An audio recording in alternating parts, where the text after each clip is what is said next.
statute was written for cybercrime and fraud, but now it was being used to criminalize a basic repair. Prosecutors argued that bypassing Ford's locked system was the same as hacking a protected computer. The fine, $7,500. Jeff's name went public. Local news. All right, let's go over this. Hundo number one. I talk a lot about Section 12.1 of the DMCA and how it criminalizes breaking a digital lock for the purposes of repair and how I don't like it. I also talk a lot about right to repair. I've talked about the DMCA's relation to right to repair, as you can see from the videos I've done on it here, where I discredit and just go through every single pile of bullshit that the opposition lobbyists have when they're lobbying in favor of this law, and I go over right to repair as a general concept. Why do I not like this video? Well, let's go through this piece by piece. Number one, he's talking about a Texas mechanic named Jeff Valdez that was hit with what? Texas Penal Code 22.04, which makes bypassing a digital lock to fix a car illegal or hacking. Texas Penal Code 2204 is actually about injury to a child, elderly individual, or a disabled individual. Further, there is no mechanic named Jeff Valdez in Fort Worth, and if this was something that happened several years ago, you would imagine that there would be something in legit news, alternative news, a fucking Twitter post, like there would be some record whatsoever that a man was arrested or visited by a sheriff's office because he tried to fix somebody's car. That never happened. That doesn't exist. And when you look at this fucking video, while frame by frame, The same as hacking a protected computer. Jeff Valdez in legal jeopardy. What is this? So the screenshot on the screen for Jeff Valdez being arrested is a screenshot of a woman named Ariana Kattinger who was booked with prohibited sexual conduct between a teacher and a student. Most likely because the AI that created this video realized that Penal Code 2204 is about injury to a child and has nothing to fucking do with fixing a car. Now, if we go through the rest of this video, there's some hallucinated repair stuff in here.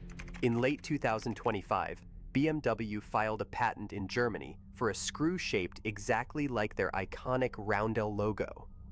Not a circle, not a Torx, but a 4-quadrant socket with offset lobes, engineered so that no standard tool on Earth would fit.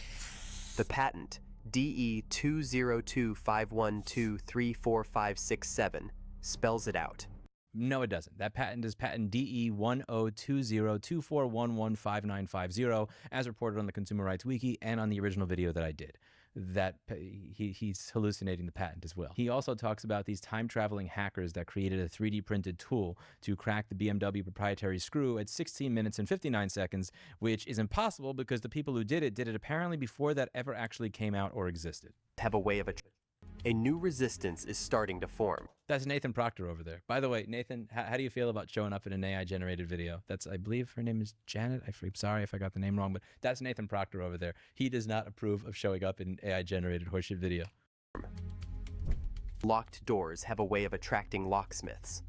As automakers tightened their grip, a new breed of hacker stepped up to pry it loose. In 2023, a collective calling themselves Car Bros released a toolkit that... What the fuck? How do you release a toolkit in 2023 for something that was patented in 2024? It's all fake. It's complete bullshit. And then they also made up something about Ford vehicles and how you replace the battery in the F550 or F650. I'm 99% certain this is made up, so if you're a mechanic that works on the F550 or F650, please confirm that this part of the video is also bullshit. You for the privilege, or you're out of luck. Ford's Super Duty trucks have turned what used to be a simple fix into a financial minefield. For owners of the 2024 F550 or F650, even a routine battery replacement can trigger a jaw-dropping labor bill. And here's one of the telltale signs. So I didn't actually watch the entire thing or do any research on it originally. I just saw this, where see how it says labor, sheet metal, whatever? It's not related to the battery at all, and it never actually shows you the rate. This was an AI-generated image, but more importantly, one of the mistakes that AI will often make is it really, really sucks at cropping the part that you want to crop of an image. So if you say, take a screenshot of the part of this website where somebody is saying this thing, like you have to have 5 or 10 different fucking auditing agents, and you have to have all this crap put into it so that it will actually take a screenshot of the part that you want and crop that part out, which is one of the telltale signs here that I just realized, wait, something's off over here, even though I've only watched it for 30 seconds. The service manual spells it out. The entire cab must come off the chassis to... And this is another one. See over here where it says Ford, but it's off the screen? And see over here where F-150 is also off the screen? And see over here where it says mount right and all that stuff? reach the high voltage battery. That's another telltale sign. Again, when you tell AI, make me an image that says this, make me a thumbnail that says that, it's the cropping, no matter how much shit you put in there, it almost always gets it wrong on the first time. And that's one of the telltale ways that you can tell. And the reason that I'm pointing these things out is because I want you to be able to see this as quickly as I did. And many of you on my channel, let's be real, you probably have seen it quicker than I have. But because I have such an influx of emails from all of you linking me to this video, saying, what do you think of what happened to that mechanic? I'm guessing that some of you could use a couple of pointers in order to be able to see this shit. Now, when you go through the comments in the fucking video that are, again, also, just to be clear, sorry if I forgot about the mechanic thing. Tell me why what he said about replacing a battery is bullshit if you're a Ford diesel truck mechanic. But over here, look at all these comments. All these comments. If everybody buy a new car, they'd stop doing this. True, without customers, they're doomed.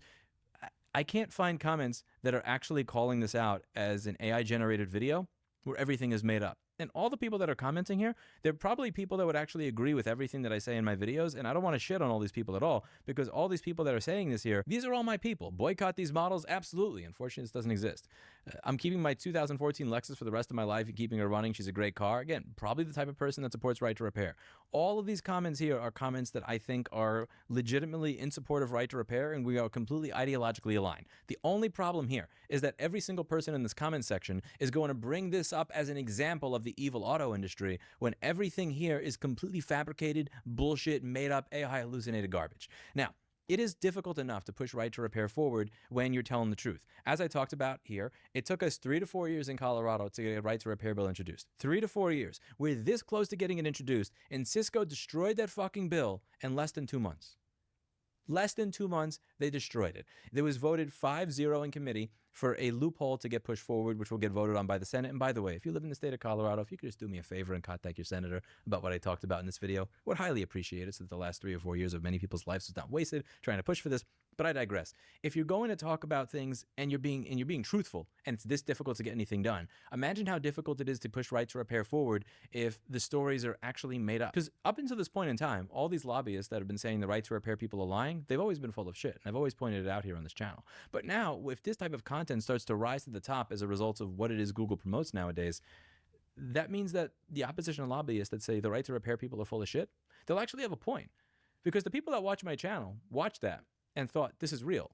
And that genuinely scares me. And one of the things that I went over in a video that I did about Google making the modern internet worse is how I tried for over 6 months to get my website back on Google after I got kicked off Google. I was not even in the first 10 or 20 pages, and nothing worked. But then when I go over to Gemini and just say, rewrite this page so it ranks for Google, I managed to be #1 for a few days, and it helped for several other pages. AI slop is winning on the modern internet because all the algorithms that rank content to figure out, is this relevant to users? Do people want to watch this? Do people want to go to this website? Do people want to watch this video? Are favoring content that are made by their own AI. And that means that content like this is going to rise to the top. Please don't allow that to be the case. When you see stuff like this, report it for what it is, point it out, name and shame them, because this is doing more damage to right to repair than anything that the manufacturers actually could. Because what they're doing is they're making the right to repair crowd look like people that are liars, scammers, cheaters, and just people that actually make shit up. And that's not cool. That's it for today. And as always, I hope you learned something. I'll see you in the next video. Bye now.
Hello guys and gals, me Mutahar, and today's video is all about incognito mode being one of the most pointless things that I've ever seen.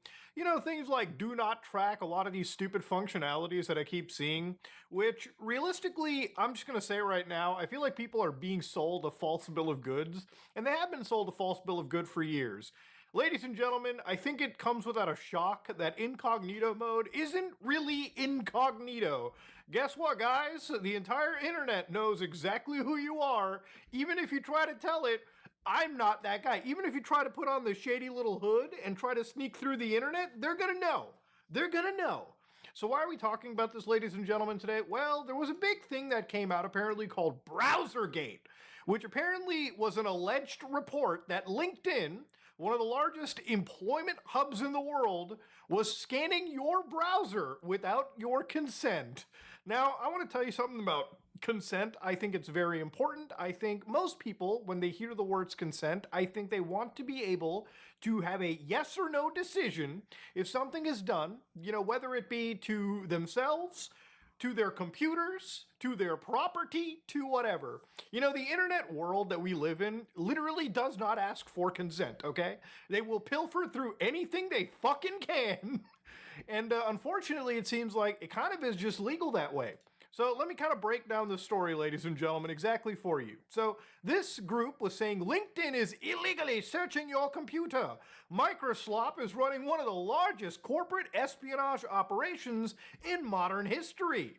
So apparently every time 1 billion users visits LinkedIn.com, Hidden Code searches their computer for installed software, collects the results, and sends the information to an American-Israeli cybersecurity firm. Now, there's a bit of, I guess you could say, oomph to the story. There's a bit of that seasoning thrown on top of it. The reality is, LinkedIn is actually reading what's in your browser. Are they asking your consent to? Abso-fucking-lutely not. Are they potentially sending it to an American-Israeli company? Yeah, it seems like it. But before we get into it, I want the TLDR here for anybody who's wondering, oh my god, can they see what's in my fucking desktop? No, they can't. They're looking into your browser specifically. And to be fair, that's pretty scary itself too. So this group over here said that they found a mass breach of personal data. And they found that it was a place where they were shipping all of this stuff to a group known as Human Security, which was formerly Perimeter X, an American-Israeli cybersecurity firm. So let's get a quick idea of what's exactly going on over here. Let's actually see it for ourselves.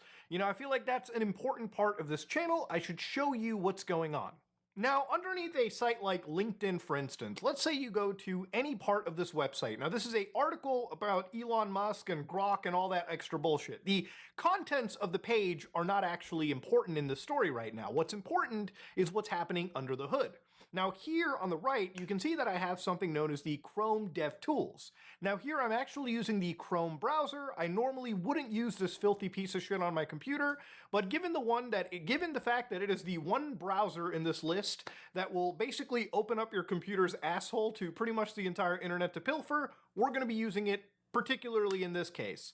So over here, once you have the DevTools open by hitting F12 on your keyboard, you want to go to the network pane over here. Now in the network pane, all of these files that you're seeing over here are, interesting little applets, JavaScript files, things that are opened on this browser. It seems like a lot. So let's do a hard refresh by doing Control-Shift-R. Basically what happens is the page refreshes and all of this stuff is sort of loaded in. And you might be like, well, wouldn't it just be the actual article? No, this is stuff that you're not seeing on the page too. So one thing that you're seeing constantly is a live constant track that is occurring. This is from LinkedIn. And of course, this is a post request that is about the tracking that was mentioned in the actual research. So one thing that the researchers found over here is by clicking on arguably one of the biggest files that they had over here before the page loads up, you could actually open these specific things up. And you could go to the response window and you can look for some rather shady tells.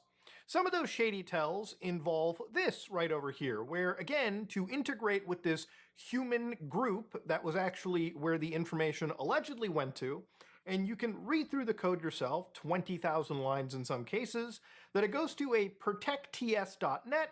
This is where, again, they actually have a small little invisible portion of the page that helps extract this little iframe that you see right over here. So all of this stuff is grabbed from the actual system. This is meant to scrape your computer. And the information that is scraped, according to the individuals who made this report, is interesting. So what they said over here was apparently at one point they found that there was an extension list. Now these files that you're seeing over here lead to extensions in the Chrome Web Store.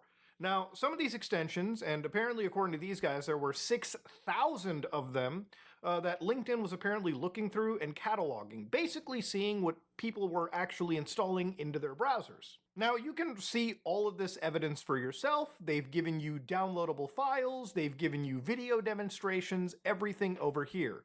And I believe sites like Bleeping Computer have also like corroborated things too. So here is the scanned extensions database. So they look for 6,222 extensions without any fucking consent whatsoever, because consent is not important in the big tech world we live in, okay? It's just not going to happen. Now, some of these things have been isolated by what their category is. So, for instance, extensions like 1,000 names to YouTube channel finders generate YouTube search links from names. You've got 10x tribe. You've got stuff like 2-hour job search. Some of these things that I've never heard of, like, I am not one of those extension lovers on my computer. I really don't fucking care about that kind of crap. But it seems like a lot of people just love installing extensions into their system. Now, some people looked at things like Islam, for instance, and they found that, they were cataloging things like Dean Shield or Porta AI, which was blurring haram objects in images and videos. And to give you an idea of what this tool looks like, I'm going to open up what Porta AI is just so we can just quickly see it. So it's apparently like a real-time haram blocker. So basically, if you're a Muslim, for instance, and you don't want to have ads on your system, you don't want to have filthy things on your Facebook feed, which I don't even know why you would be using Facebook to begin with. That shit is a fucking nightmare anyways. But let's say that, I don't know, you're browsing the internet and I want to see like if there's like a video of this tool, like, yeah, over here. So let's say you see like any woman, I guess, show up on the feed, it just auto blurs her, okay? The guys are okay or whatever in this case. But anyways, it's meant for your computer to be as halal as it can. Now, would I recommend you install stuff like this? Honestly, it's up to you. But I don't know why sites like LinkedIn are just absolutely cataloging this. Now, why this is really important, again, for anybody that isn't catching on, is A, they're not asking for your consent.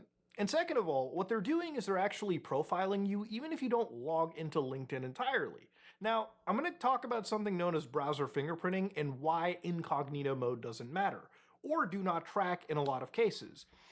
For years, sites like Google have even, I believe, been sued on the basis of incognito mode. A lot of people genuinely think that when they go on the internet and they want to protect their internet privacy, they go over here to the little, tab, they do a private window, and they think what they're going to do is truly private. Well, it's not. Because generally, for anybody that doesn't know, browser fingerprinting is a pretty huge thing. And what a browser fingerprint does is, let's say that I'm connected through, again, Chrome browser. You'll notice that as I connect to this website, the actual fingerprint, and this is information that this site is pulled just off of my web browser. They know that I'm probably based on Linux. They know that I'm probably using Chrome. They know my language. They know what time zone that I'm actually living in. They know my user agent. They can actually identify what my screen resolution is. They can identify what my GPU is.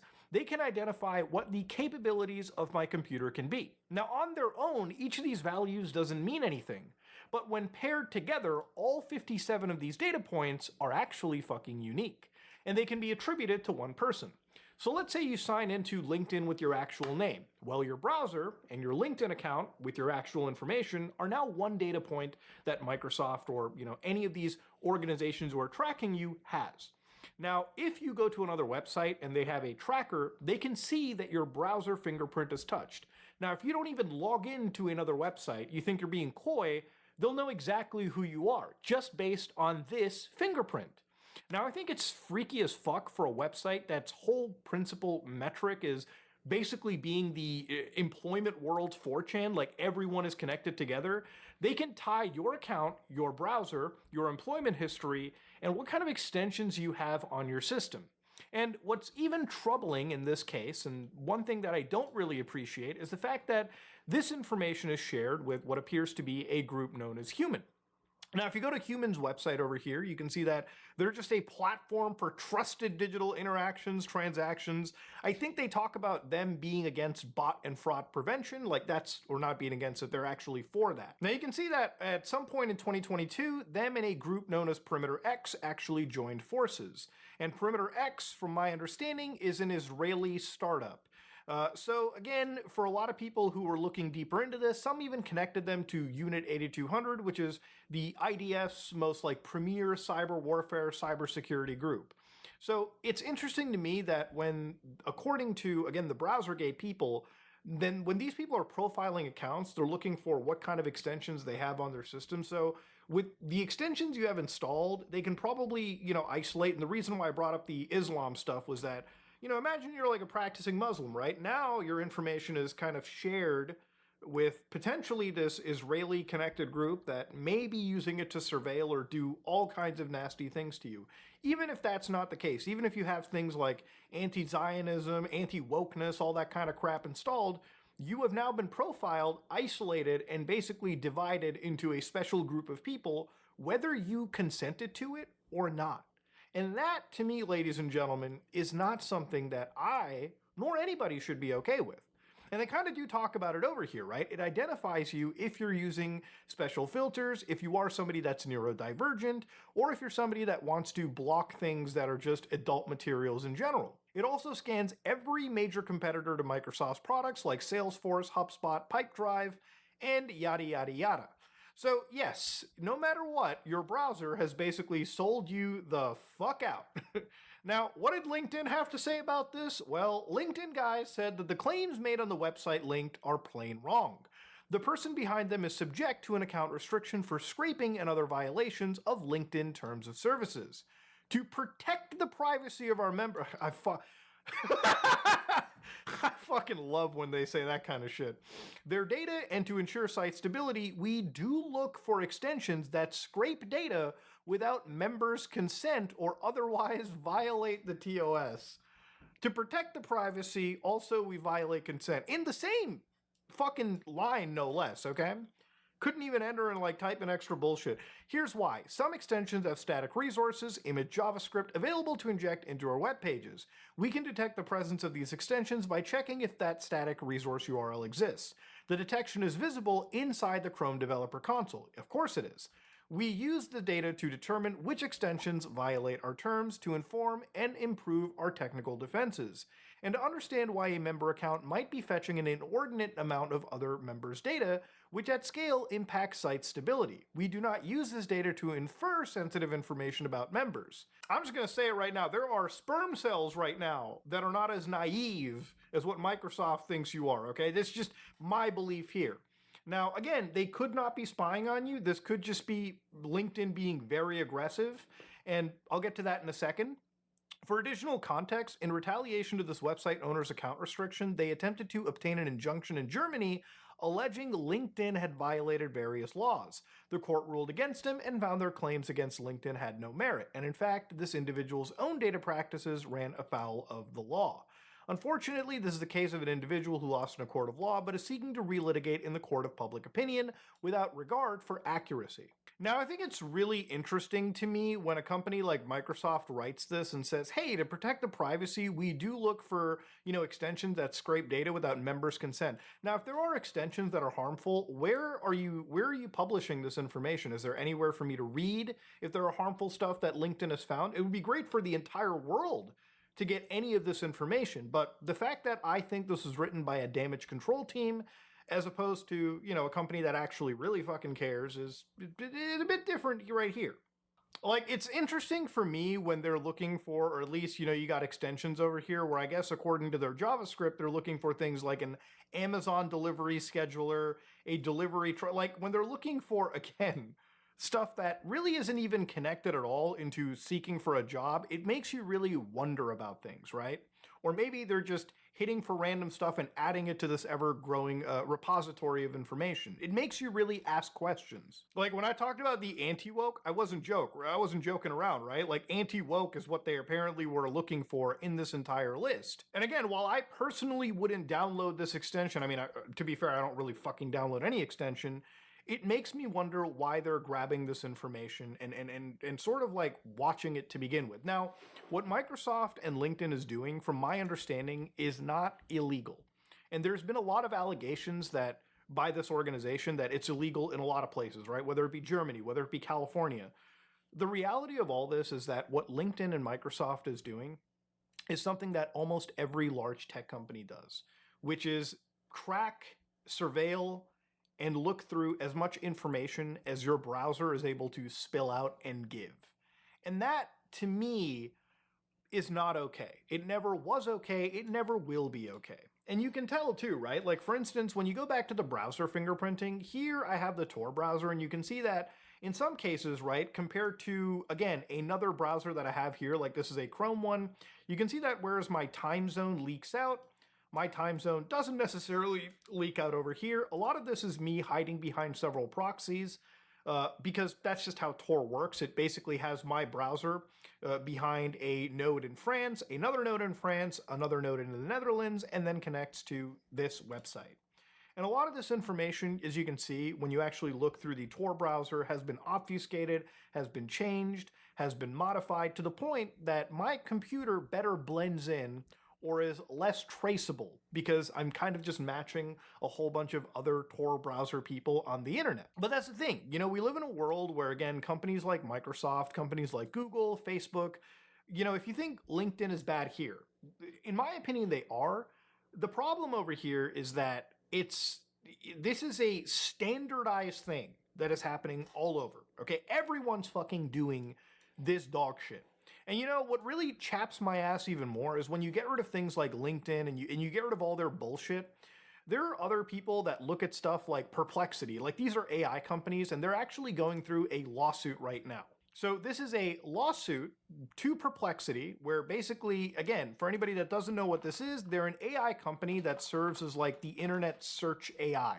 So if you go to Perplexity, for instance, you can type in anything you want and it'll search. God forbid you connect this shit to your computer. Please fucking don't do that. But yes, you can search on the internet for anything. Like, prepare my 2025 taxes for review.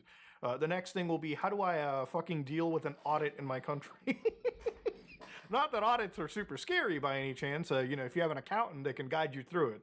If you're using an LLM, God bless you, right? Perplexity offers users who sign up for an account to employ an incognito mode when conversing with the AI machine.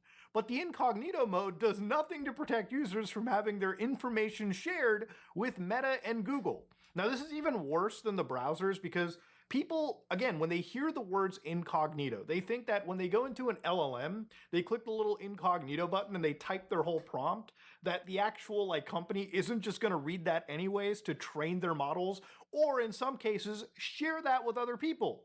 Like they said over here, even paid users who turned on the incognito mode still had their conversations shared with Meta and Google, along with their email addresses and other identifiers. Meta and Google incorporated all this information into their existing platforms to compile user profiles. So they were issuing this lawsuit against a company that had the words incognito mode. They thought by clicking the little incognito, the do not track, that the company that they were fucking giving their money to, the big tech company, was actually honoring their wishes. Now look, I'm not going to sit here and say these people are fucking stupid. But they are fucking stupid if they actually believed it, okay? Like, to be honest with you, this is a stupid way of thinking. But I think that's too harsh. It's more ignorant. A lot of people will like read these words and think, hey man, I'm not getting spied on. I clicked the incognito mode. I clicked the do not track. I didn't give consent. Bro, the companies don't care about the consent, okay? They don't give a shit. Okay, they'll bend you over a barrel and fuck you no matter what. That's how it works, motherfucker. That's just the case. So what is the only way, Muda, out of this? How do you fucking avoid this crap? Well, for one, I think it's important to raise awareness and bring this up to like politicians so that maybe we can push for stronger data regulations, even though these companies will find another way to try and do this. It's an ever-evolving nuclear arms race that you have to deal with to just fucking be a little private on the internet, just to have your basic privacy. You know, there's a couple options that I think people do have, and that is switching a browser. If you're using a Chrome browser and you're like, damn, I'm getting fucking fingered, Well, that's your problem. You're using Google Chrome, which is arguably one of the worst browsers that I think anybody could fucking use, okay? Honestly, at this point, you might as well just start browsing in an internet terminal to begin with. You might as well use the Linux terminal to browse. Look it up, the Lynx browser. But there are options like Waterfox, which I think are great options that are not Chromium. They're Firefox based, that are super privacy focused. They have a lot of built-in privacy features that you don't even have to think about when you install this. There's things like the Brave browser, which is what I use, but let's say that you don't want Brave's AI crypto bullshit.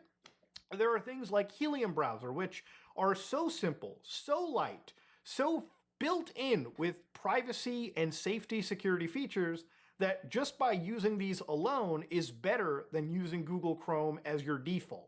And again, for me, when I use these kind of browsers, one of the most important things is for me to also use my own SeerXNG endpoint. So when I do search for something on SeerXNG, instead of going to Google and giving them what I searched for, I just search for all this information on my own system, and it strips away as much of the identifying features before it makes a request. And so if I want to learn about BrowserGate, instead of going to Google, I just click the first link right over here. See how I have no ads or any of that bullshit?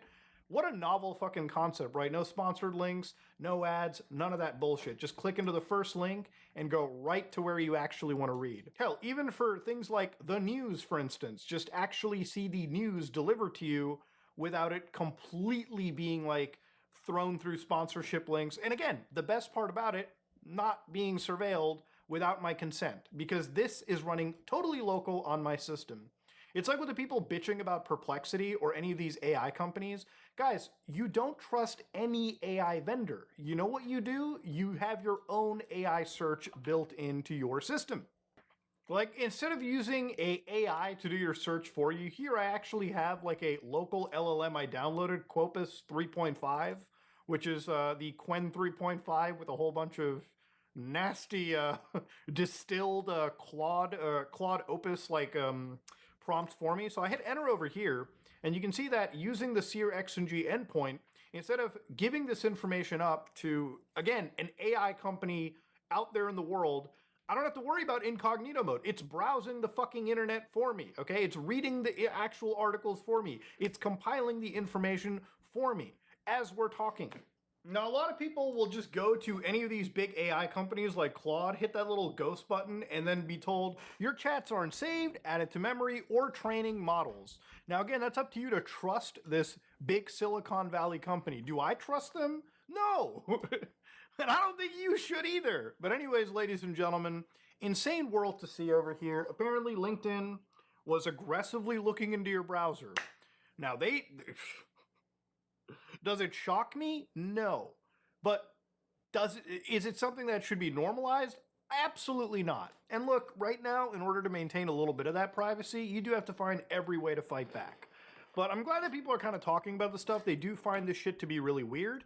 And ultimately, you know, it's one of those things where,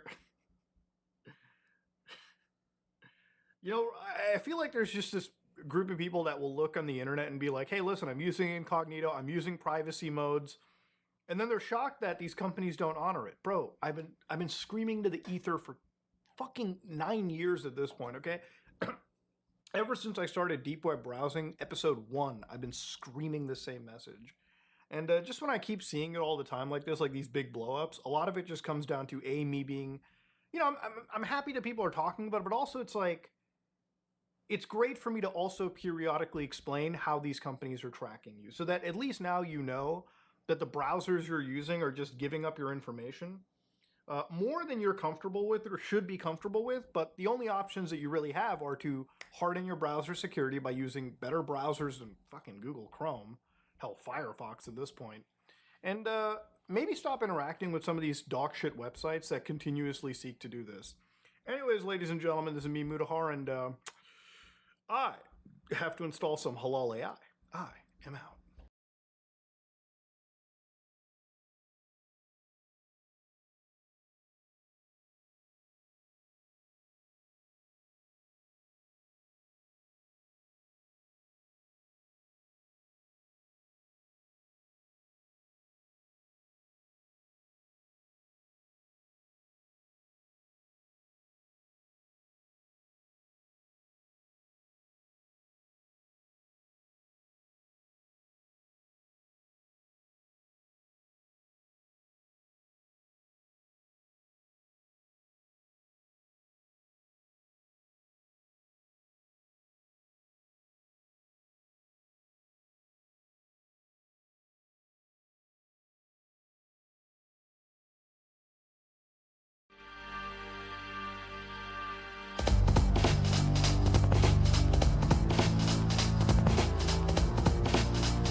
was conducted by a specialized commando unit with a high volume of air cover. The U.S. forces unleashed a hail of heavy fire. It's crazy that, like, I see this and I get triggered because I played Black Desert and people had like this guilt.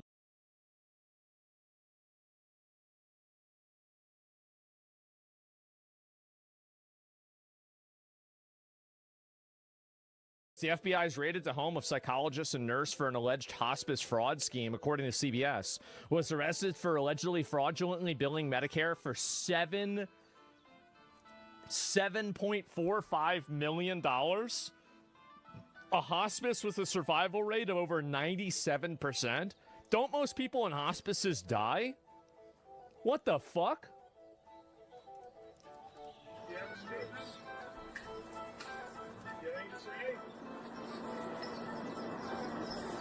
That's the point, yeah. Right, so I'm on the scene of a FBI-led raid of a home owned by a husband and wife, psychologist, and a nurse who the FBI says ran a fraudulent hospice for years, racking up over $7 million in fraudulent What a payments. piece of shit. Yeah. I don't know if you can get a sense. Oh, look at that house. Whoa, hold up. Look at this house. Look at that. This guy's living in a look at that's a giant fucking mansion. I don't know if you can get a sense, but oh my god. With a gate? In a very, very nice part of town. Yeah. We're in the city of San Dimas, in a very hilly area. Homes are millions of dollars. Millions of dollars. Essentially hidden behind look at that. This greenery here. This that's is a crazy. Exclusive area. You wonder where the money from hospice fraud goes. Yeah. Some of it goes to funding a certain lifestyle. Yep. See one arrest. FBI has one person, a man in custody. This is the alleged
probably be. Someone's been a bad boy.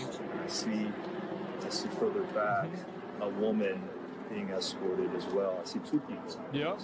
I see a few people being escorted actually. I think I've seen maybe 4. 5. See, they need to, what they should do is that if they stole, they should just take all their money. Take all the money, take their house, put them in jail.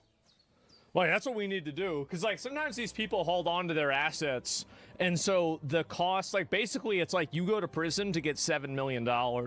And you go there for, like, a year and a half, 2 years. And, like, that's a pretty good deal, really. When you think about it, it's a pretty good deal. $7 million for 1 year of being in jail. Like, I think most people would take that deal. I mean, especially because, like, the jail that they're in isn't like a violent, aggressive, you know, maximum security, you know, you have to fucking kill people in order to get into a gang jail. Like, that's it. It's like a fucking minimum security prison. Anyway, we're seeing a number of people being escorted out. Yeah, hotel. Yeah. By the FBI agents here. Not entirely clear who's who, but we do know that 2 of the targets included a husband and wife team, a husband, a psychologist, and wife, a nurse, who they say ran a fraudulent hospice for many years. That's right. The FBI says that his hospice racked up over $7 million in fraudulent Well, I can tell you for a fact they did. Look at that house. That house is gigantic.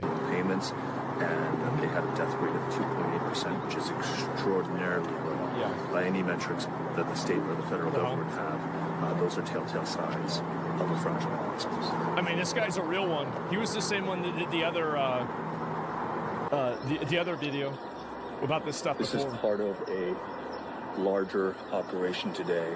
The FBI has a number of cases and a number of arrests across LA. Very a lot of background noise. I know. Sorry.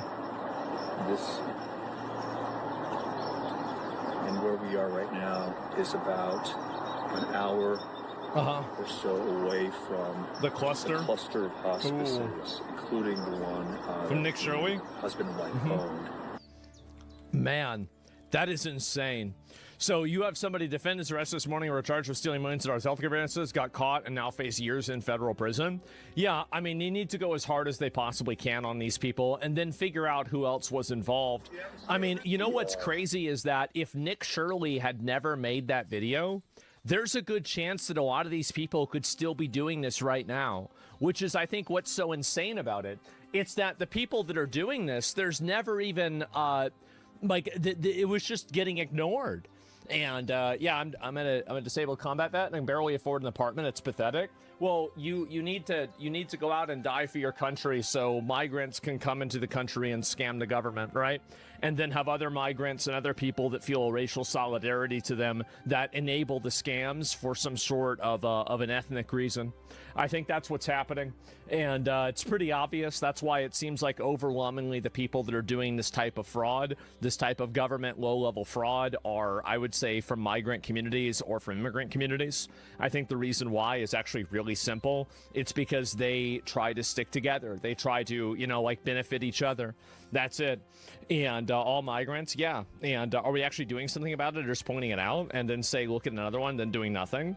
I mean, this is literally a FBI raid and the person's getting pulled out and arrested right now. So yeah, I think that's pretty bad. And I don't know really what else you can say besides that. How bad is the fraud in California? The Medi-Cal, Medicaid program budget has more than doubled by 114 billion, while enrollment has only gone up by 0.7% over the last 4 years. Oh my God. So it went up double, and it didn't even, the amount of people on it didn't even go up by 1%. That is crazy. Oh, this is about the healthcare fraud. Thank God. Okay, here we go.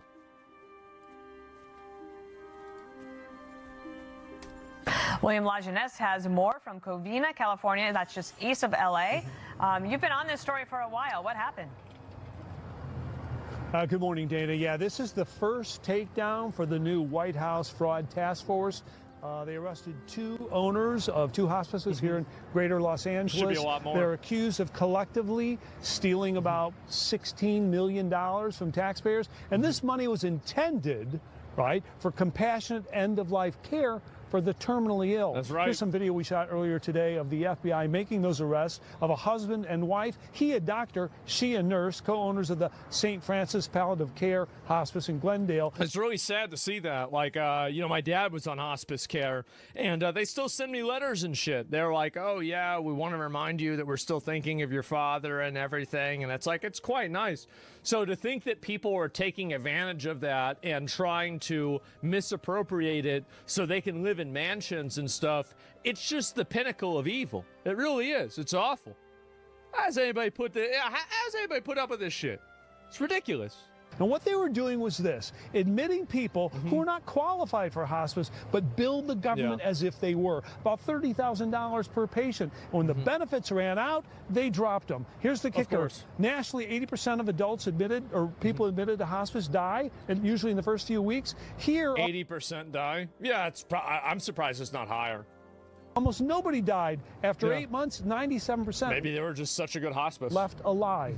97% of them alive. They've been bilking the taxpayers for over $7 million, close to $8 million, and it's all total fraudulent hospice services. They were signing up people who are not terminally ill. They were forging the documents, the medical. See, they have to go way harder. Like, that's why I said we need an attorney general that likes the idea of going after people like this. They do. Like, because that's a big issue that I have, is that a lot of people, they don't look at it and they don't take it seriously enough. Like, you have to go after the people that were signing into these documents. You have to go into their family members. You have to go into, the people that were involved around this. And you have to just, like, you have to absolutely, like, the goal of the enforcement of this should be to make it so scary for something like this to happen to you, to be investigated, that people are afraid to make a mistake. That's what they should do, ruin them. Yes, exactly. Like, go absolutely scorched earth on these people. That's what I would say. For the love of the game, yeah. We need to have an attorney general that wants to bring back crucifixions, and their biggest inhibitor is the 8th Amendment. That's what we need. Records, and they were collecting taxpayer dollars. That's what I want. And they've been charged, and this morning they were arrested. Here's another arrest down in Topanga Hospice, and here they were paying kickbacks to the patients, giving them $600 a month in an envelope. See, remember what I told you guys? I told y'all this is what was happening. I told you for a fucking fact this is what was happening. And that's exactly it. They are all in on it. See, and again, who knew about this, right? Because now they're accomplices. Now you need to go after each of these patient families, bring up every single one of them as an accomplice on charges, and put them in jail too. Seize their assets, do everything. Go as hard as you possibly can. Follow the money. Yes, exactly. Newsom allowed this? Of course they did. Absolutely. That's because they were getting reimbursed from the feds about $6,000 a month. Now, they are also paying marketers to find seniors and take their Medicare card. They bilked the government for about $8 million, not eligible, and they were not terminally ill. Yep. The name of this endeavor is Project Never Say Die, because the folks who are in the nursing, in the hospice facilities owned by this couple and their family don't seem to ever pass away. So the feds are here for a reason. California was giving out thousands of lost hospice licenses to people who are unqualified, no oversight, and of course taxpayers have been paying for it ever since. To be fair, they may not have not known if it was going on, if there were X degrees of freedom away from operations. When you're paying a hospice to put your parent into, or some person or yourself into care, and then they're giving you money back, you know what's going on. You know what's going on. Everybody knows that. We all know this. This is the big issue, is that you have some people that want to play this dishonest game. We all know what's happening. Everybody knows what's happening. So, no, you're not going to play stupid, and if you are going to play stupid, we're going to drag you through every legal process possible, and by the end of it, you're going to need to be in a hospice. That's the way I see it. That's what I want to do. I hate them, bro. I hate them. These people are parasites. I want to see it get worse. And we can only hope. Yeah, exactly. Do you think they go to California if they didn't post that video? Maybe. I don't know. And, the big issue is Democrats are dirty and playing cover-up for all the illegal shit they've done. Well, to be fair, this is a I mean, I think it's overwhelmingly leftists that are taking advantage of this because they're the ones that are bringing in the people that do these scams, and then they overlook the scams. I do think it's overwhelmingly them, but it's not exclusively them. This is a nonpartisan issue. This is, if you're scamming and you're doing this, you need to go to jail and you need to have all your stuff seized, right? That's what I think needs to happen. And send them to Iran, please, public execution. Would I want to do public executions for some of the ones that stole a lot of money? If you stole over, like, let's say $10 million.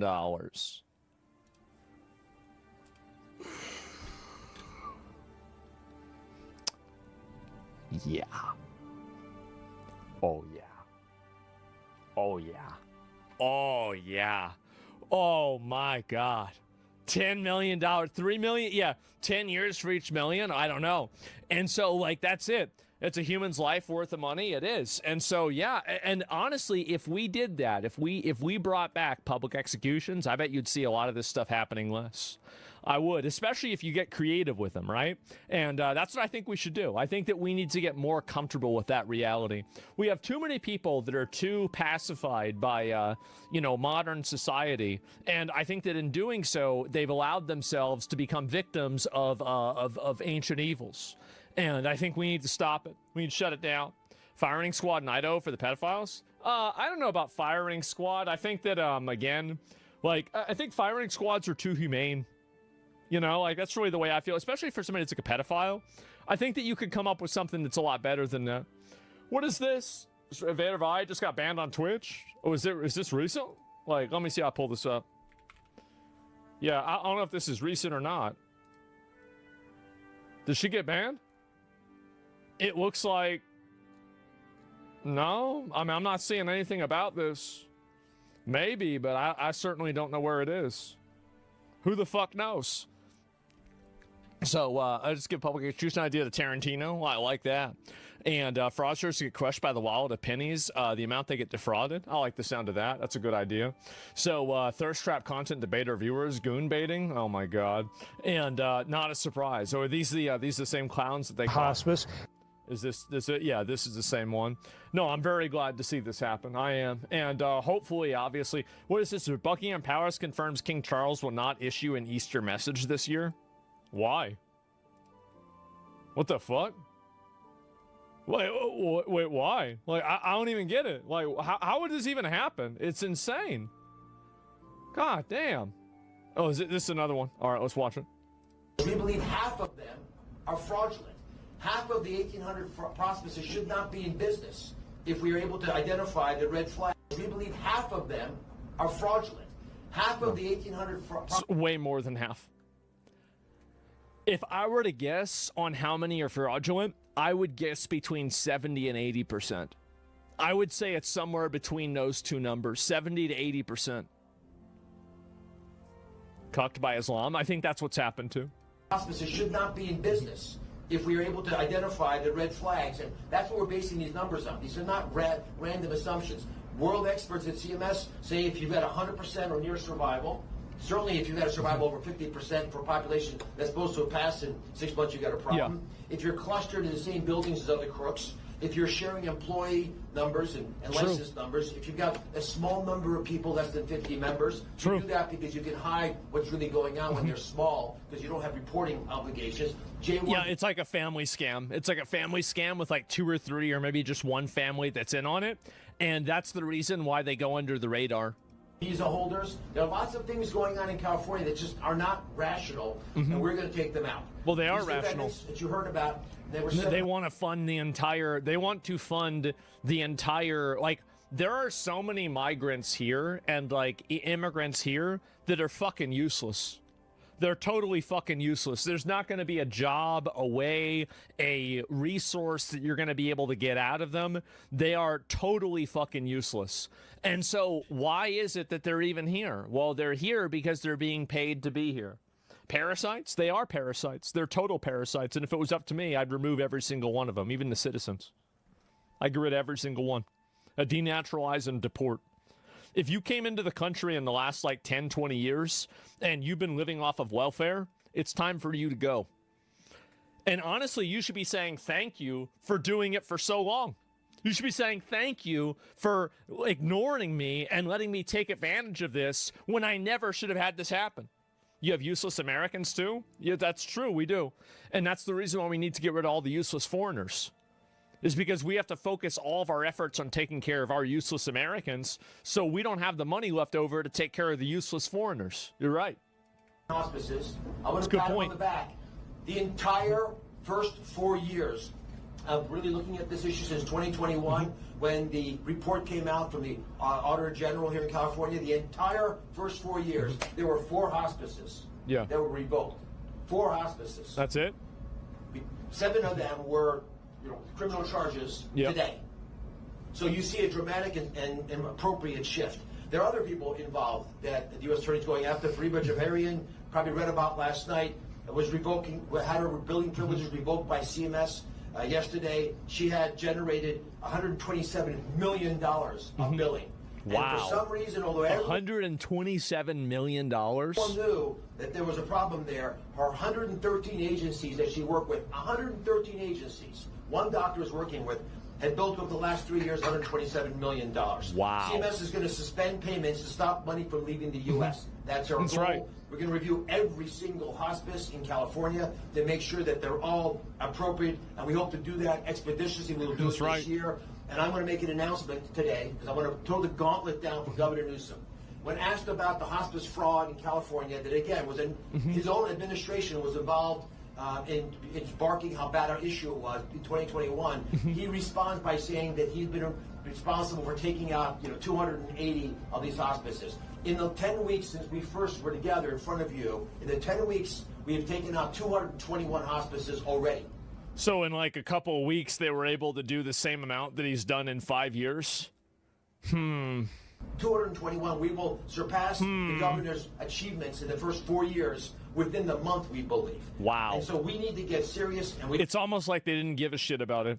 See, this is what I was talking about managed decline. They throw people a bone where they say, oh, no, we're going after them. We're doing it. See, look, we got one. And there's like 50 other ones that they didn't get. We don't see that happening in California. The ecosystem is rotten. We've uncovered lots of other derivatives that happen when you don't take care of this fraud. Thank you, bro. Like, that's what I want to hear. Maybe this guy actually knows what's going on, because he said 2 things that were insanely insightful, and it makes me think that they actually have somebody competent involved with this. The ecosystem is rotten, and he's talking about derivatives. This is a web. It is a web of fraud. It's not one isolated incident. They're all connected. The way it needs to be done, and I'll give you a good example. Your neighbors in Nevada are suffering because the fraudsters here are now going there, and they have a 7-fold increase in hospice, because when people get a little chilled in California, they head there. So how are we going to do this? And all the government approaches you've heard. If you're defrauding Medicare, listen carefully, if you're defrauding Medicare, start running, because we are coming for you. Don't walk, run away. The folks are on stage here and all over the country under the leadership of President Trump and Vice President Vance and his task force are not going to tolerate it. None of us can afford the luxury of being sloppy about this. Jesus, bro, this is what I want to hear. This is exactly what I want to hear. Just stop. They're not going to. No, it's not enough for them to stop. You have to make an example out of them. And you have to do that. I'm very happy to see this. This is great. It's fucking amazing. Hopefully that's the way things go, right? I mean, I think obviously that's where things should go. Did you forget Vance's name? It doesn't matter. Like, I mean, obviously, like, what he's saying is true. I'm glad he didn't. When Senator Fetterman turned out okay and he's cooking as a health department. Yeah, true, actually. Yeah, you're right about that. And yeah, new post from Pandondi 28 minutes ago. Is that true? And then, oh, here we go. There are 536 nonprofits or NGOs in California labeled as homelessness prevention or homeless assistance.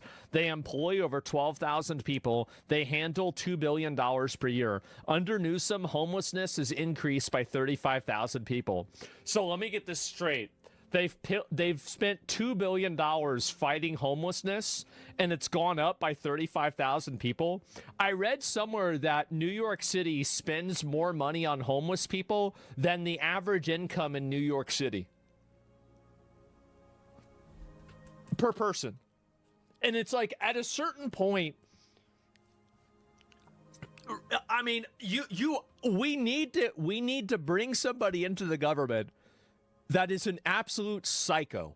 We need to bring somebody in that sleeps for like 3 hours a night and then wakes up and then thinks about deporting people and putting them in jail and publicly executing them. We need that. We need this yesterday. And that's it, man.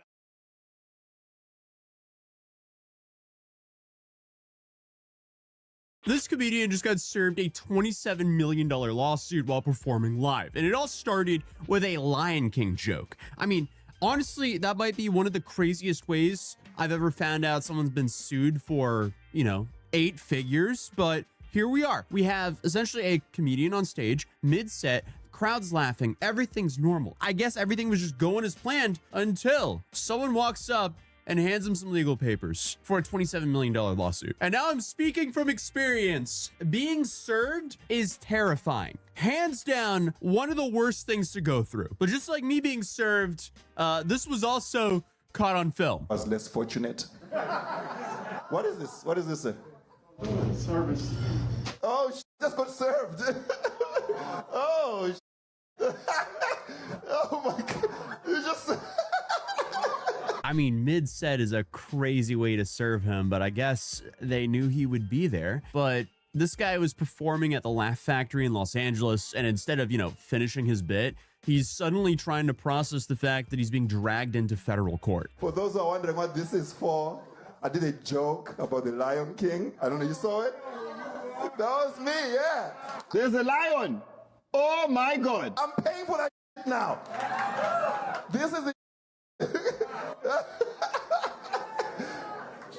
the Lion King. And later on, he made a comment about the whole thing, saying that he now has gluten allergy, anxiety, and he got served. I'm now American. Honestly, welcome. Let's see. So I moved back to the States in 2018, and it took me 4 years being in the US to get sued. So he might have me beat. I don't know how long he's been here. Not like I want to make being sued a speed runnable event. That just sounds miserable. But here we are. And regardless, I mean, his comment is funny, but also he got hit with a $27 million lawsuit in front of a live audience. Again, this is a nightmare. And all of this, again, started just because of a Lion King joke. So Genasi here made an appearance on 154 Africa podcast. And during that conversation, the host brought up the Lion King, specifically the opening chant, which is, the one that everyone recognizes. Can you do that? Yeah, I can do it. Do it. So you sing it like, Dancing Gonya Bagiti Baba. You were way off. All right. What does it mean? It means, look, there's a lion. Oh my God. You're joking. That is not what that means. That's exactly what it means. It means, look, there's a lion. Oh my God. Look, there's a lion. Oh my God. It's a lion. Now, whether that was delivered as a joke or came across as a serious translation is where everyone is a little bit divided. Because from one perspective, it was clearly funny. But I guess from another perspective, it was a public statement about a culturally significant piece of music presented in a way that some argue blurred the line between humor and effect. And I guess that's what turned a quick podcast moment into a $27 million legal fight. Because on March 16th, Lebohang Morake, known professionally as Lebo M, and I guess he's a known composer behind the chant, he filed a lawsuit in federal court in California seeking $27 million in damages. And I honestly can't get over how high that number is. Bro showed up to a podcast and essentially because of something he said on the podcast, which really wasn't even that bad, caused $27 million in damages? How? But I guess, okay, so the complaint says that the translation was incorrect, but also that it had been said in a way that crossed a line, and the lawsuit described Genasi's version as a fabricated, trivializing distortion. I'm actually kind of interested in seeing how far off he is, if he was even off to begin with. I just don't see him translating this song or chant as being that damaging. Even, because what he said wasn't that crazy. Like, look, there's a lion. oh, it's a lion. Like, that's not damaging. What? Like, even if it's a little bit wrong, I just can't see how this is damaging. But I guess it's also argued that the joke was presented as authoritative fact, not comedy. I don't know. It seems like the dude was just kind of doing a bit about it. I feel like the thing about this is such a Streisand effect, because even by him doing that bit on the podcast, I don't think anyone really thought anything negative about the guy who made the chant or song. Like, I was just like, oh, okay, that was the translation of it. Regardless, it's iconic. But now the dude who created this iconic chant just comes across as a massive scumbag. Every time I'm going to hear this chant now, I'm going to go, oh, that's that scumbag who sued a comedian because he vaguely translated the chant. Like, this just does not make sense. This lawsuit is so much more damaging to his career than a guy showing up on a podcast and loosely translating it, even though if it wasn't word for word correct. And the filing also says the lyrics are rooted in Zulu translation and work as a form of royal praise. So it's not meant to be taken as a literal narration kind of thing. His interpretation of the chant is that wasn't his interpretation. We got pollen season going on.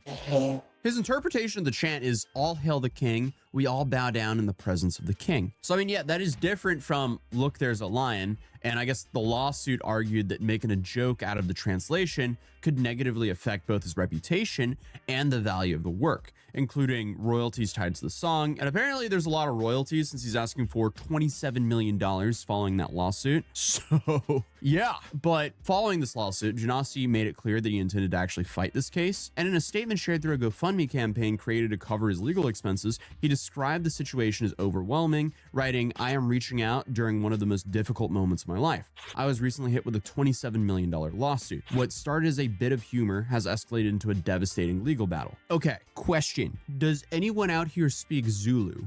If so, please let me know in the comments below what the correct translation of this text actually is. But back to the story, Janasi went on to explain the cost of defending himself was beyond his financial means. Obviously, defending yourself in a lawsuit, especially a federal lawsuit in the United States, is not cheap. Again, I am speaking from experience here. I was sued by a guy who, from what I heard, just wanted to bleed me for as much money as possible. So the legal counsel I was talking to were saying, hey, this could be on the light side, 300 grand, and it could easily go up to $1 million or maybe more, depending on how many appeals. And I'm sitting there like, oh, yeah, no, that YouTube video definitely cost me a few years of my life. Thankfully, you guys bailed me out. We all resolved it, and I ended up returning everyone's money because we didn't go to court. So my costs were very small in comparison to what I thought it was going to be. But I am now extremely interested in this case, and I hope that this guy drops the case against Janasi because, come on, we can't be suing people for making jokes. And Janasi also said the translation was always meant as a joke, and he also suggested that the attention from his podcast appearance has done the opposite of hurting the song. Instead, he said it has revived people's interest in it, which I actually agree with. I didn't think anything negative of the song or the chant after hearing Janasi's version of the translation, but now I'm thinking negative about the song or chant after the guy sued Janasi. So at this point, I mean, the case is split into two completely different narratives, with one of them saying, hey, this is harmful, and the other one saying, it was a joke, this is protected comedy. And this whole legal battle has now just started, and it seems like it's more about something personal than about the joke, I guess. When this man first approached me, he approached me with the attitude of saying that I am disrespecting his work. And I was like, no, actually, I'm a big fan of yours. This was just a joke. And comedy has always had a way of starting a conversation. Like I told him, this is now your chance to actually educate people because now people are listening. I was actually ready to even create a video with him. Like we can actually create a video together, and after we laugh, then we can. Personally, I had no idea that it had a deeper meaning. But then the moment he called me a self-hating, that's when everything changed for me. I realized that I'm not having a conversation with somebody that actually wants to do that. This person is literally not attacking the joke, but my character. Yeah, so from there, any possibility of resolving this outside of court might have disappeared. This does not look good. As this case picked up attention, though, things got even more confusing because at one point, a statement made by Borov9's team said they were trying to handle this privately because they said they'd reached out to Janasi and even brought in someone to help both sides talk through things. And the message made it sound like they wanted to calm things down and actually find a solution without going to court. Now, that's a little bit vague, and I'm not sure what that actually means. Does that mean they're trying to shake him down for some money? I don't know. But then, just a few days later, a completely different statement came out, and now it's telling a completely different story. So this time, Borov9's team said they'd made several attempts to resolve this issue privately, but those efforts were ignored. And they claimed that instead of working out things behind the scenes, Janasi continued to publicly respond. Again, I am completely speculating here. I have no idea what's going on, but could that be because they may have been trying to shake him for some money? I don't know. But a spokesperson said Borov9 has consistently chosen dignity over noise. However, the continued refusal to engage in constructive discussions leaves us with no alternative but to proceed through formal legal channels. They also suggested the public back and forth was an attempt to shape how people saw this case instead of letting it play out in court. So now we have two very different versions of what happened. One version said both sides were trying to talk things out, and the other one said those talks were ignored. And now it's going to court. I do have a question though. If Lebo is saying that Janasi is disrespecting his work, isn't he disrespecting Janasi's work by trying to sue him during a live show? Like, this just doesn't make sense. Anyway, though, where does this leave the case? Well, at this point, the whole situation comes down to one big question. Was this clearly a joke, or was it presented like real fact? Because that's what this case is going to be about, unfortunately. On one side, you have Borov9's team saying that the translation wasn't just wrong, it was harmful. They said it was shared in a way that made people believe it was true and that it disrespected the cultural meaning behind the chant. They also claim it could hurt the value of the song and the reputation tied to it. But then on the other side, Janasi says this was always comedy. He's been performing this joke for years and that he believes people understood it as humor. He also argues that it actually brought more attention to the song, not less. But then you have the big issue at stakes here because, you know, comedy is protected in general. Jokes and satire are usually not treated as facts, but that protection depends on whether a normal person would understand it as a joke or not. So, oh boy, this is going to turn into a legal minefield, I feel like. So if the court decides most people would take this as obvious comedy, then the case would fall apart. So if the court decides most people would take this as obvious comedy, then the case would fall apart. But if the court agrees that it sounded like a real translation or something people might actually believe, then it could definitely become a serious problem for Janasi. Still, is that problem worth $27 million? I don't know. I guess we'll find out. But either way, Janasi seems to be doing what he can to fight this. At least it seems that way between the GoFundMe for his defense and the fact that, you know, he's using the line for his comedy promotions on Instagram. And honestly, I mean, I don't know if that's going to help his case or not, but it's entertaining. Also, he's selling merch. So yeah, this will be really interesting to see how it all goes. If you want my take on it, it seems like the guy who made the chant is kind of coming across as a bully here, but what do I know? I've only experienced something similar here, except I don't know. I guess the situations aren't that similar because essentially I went, hey, yeah, this guy scammed his audience. And then he went, no, I didn't. And then sued me. This guy went, hey, the chant says, look, there's a lion. And the guy went, no, it doesn't say that. It's a Zulu chant. I'm suing you for $27 million. And he went, uh-oh. I think that was maybe a gross misrepresentation. Regardless, if you're new here, feel free to subscribe, drop a like on this video. We will definitely be following this case, but I'll see you guys in the next video. Peace.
Welcome back to a series so mushroom, even I subscribed. In today's video, Queen of Sims Pokimane has finally responded to the drama. After her cookie company shut down, there was radio silence until today. She has responded, completely avoiding all accountability, blaming everybody else. She claims her business failed because she's a creator and can't get away with certain things, like scamming your fans, ?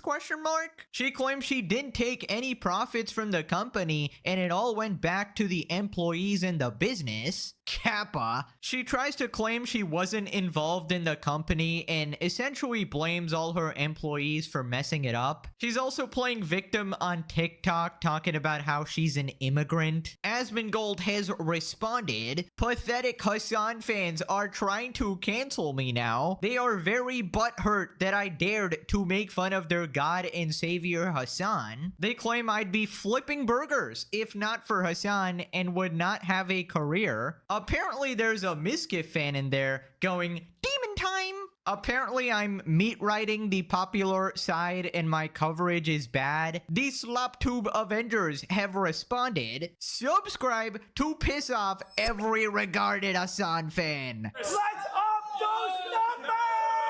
Now let's begin. Right, welcome back everybody to professional unemployment. Right, so apparently Pokimane has responded to the cookie drama after all this time. Now, quick context, her cookie company basically shut down after being a complete failure. She tried to sell overpriced cookies to her audience of Sims and then ended up calling them broke boys for not buying. Like, oh my god, $28 for cookies? It's 4 bags.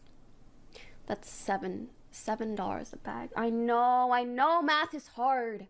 Like, if you're a broke boy, just say so. Well, turns out she made a response now. Shout out to WestJet for the coverage. Right, here we got her video. Pokimane on why she stepped away from her cookie company. Pokimane finally talked. Pokimane on why she stepped away from her cookie company. Pokimane finally talked about the cookies, and boy oh boy, it was bad. Like, if you're a broke boy, just say so. Last but not least, the cookies company, which I launched like 2-3 years ago. Unfortunately, the launch for that did not go as we planned, but let's go into the lesson right away. Yeah, the lesson is to not call your supporters broke, bruh. I know math is hard. Trying to sell overpriced cookies to gooners. Who would have thought that wouldn't work? Me.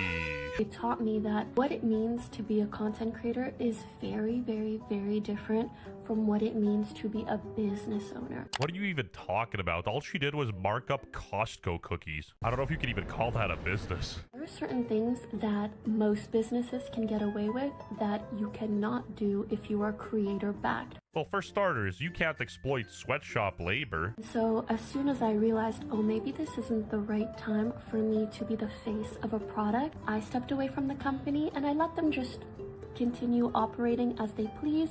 All right, Busta, stop trying to bean boozle us. We all know you were the face of the company. As soon as you left, production halted. Bro, there's no way she's actually trying to go, yeah, guys, I might have been the face of this and promoted this as my own brand, but I wasn't even involved, to be honest. Like, I don't know what you're talking about, guys. It's not really my company or anything. It's probably the fault of the people I hired who obviously messed it up colossally. I obviously did nothing wrong, of course. It definitely wasn't me being an obnoxious asshole online that completely tanked the reputation of the brand. Also, I don't really understand the logic of, oh, I'm just a creator and there's certain things you can't do as a creator and you can only do as a business person. That makes no sense because being a creator isn't obviously a plus, right? Because when you start a business on your own, you have to buy advertising, which is one of the hardest things, right? Actually spend money to get your product out there. But as a creator, you already have a fan base, you already have a bunch of eyeballs on you, and you can launch whatever shitty product you want, and there's a percentage of people who are going to eat it up no matter what. And in Pokimane's cookies case, they're going to eat it up and then have diarrhea because those cookies were fucking awful. But yeah, like, what the fuck? She's acting like she ain't got time. I'm sorry, what do you even do? You're not even streaming anymore. All you do is, I don't know, fake going to the gym for TikTok and hang out with your neighbor. I mean, accountability is really just non-existent. Why can't you just be like, okay,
up or down.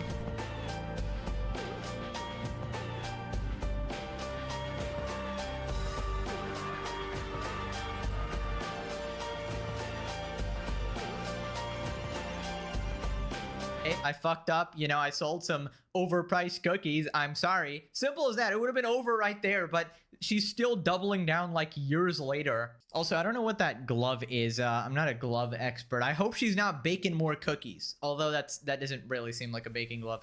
Probably one of those freaky ass gloves, of course. So then she said that she made this entire company and started this business, but she wasn't taking profits, guys. This was purely for the people, of course. She just wanted her fans to have healthy food that is very cheap and affordable, of course. Yeah, this is Omega Cap because you weren't taking any profits because there probably were no profits, you absolute clown. Your business failed. I didn't take any profits, though it was making money that would go straight to staff or other investments. And yeah, that was 2 or 3 years ago. I think they might have started winding down since then, but I haven't really had much involvement since the launch. Stepped away, and it was just like, I let everybody run the company themselves, and basically trying to say that they ran the company into the ground because she stepped away. No, that's not why the brand failed. The brand failed because people found out that her product was straight bull jive. She literally has zero self-awareness. She preaches being this goody two-shoes socialist while literally consuming the biggest capitalism la-boo-boo slop. Oh yeah, guys, I just don't know what happened. You know, the company that I was a face of, they just sort of shut down, you know? I don't know, you know, I was just doing Pokimane things, buying some Gucci bags, and then I opened my phone and the company was shut down. It's your project. What do you mean you have no idea? Like, you quietly stepped away. You purposely quietly stepped away because you didn't want backlash and you didn't want to admit that you publicly failed on the internet, right? And there's no actual shame in like failing a business or whatever is what it is. But when you're a pompous fucking asshole such as yourself, then yeah, people are going to clown on you. And I swear to God, I hate this Omega Cap all these business owners do that, oh guys, I actually reinvest 100% of my profits back into my company. I don't even take a salary, guys. It just goes straight to my employees because, you know, I'm such a socialist. I'm such a communist. And then you look at the people saying this shit, and it's the richest fucking hacks. It's Pokimane, Hassan, Mr. Beast, right? And they just have the most obnoxious statements like, you know, we hate the rich, or Mr. Beast goes, oh yeah, you know, I'm actually poorer than you. I'm actually in debt, guys. You guys have more money than me. Meanwhile, he's a fucking billionaire, obviously.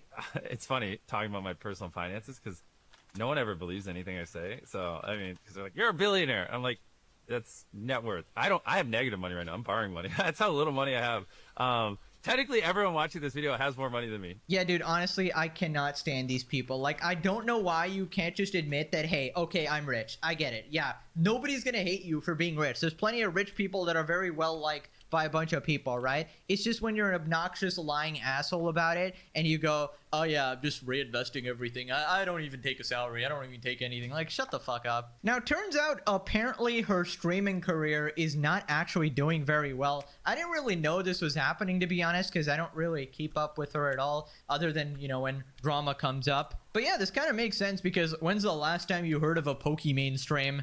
And the first moment she could, she on the working class saying, I know math is hard. It's $28 for 4 bags. If you a broke boy, then say so. W bro, he nailed the pokey accent. And somebody exposed this months ago that her company wasn't even operating. I don't even know why she's bringing it up right now. I do. Her numbers are at an all-time low and she's losing followers every stream. 758 subscribers? Those are like iDubbbz numbers. You can't even pay your rent with that. Oh my god, there's no way it's that low. Lesser than iDubbbz? iCucks the British VTuber dragon?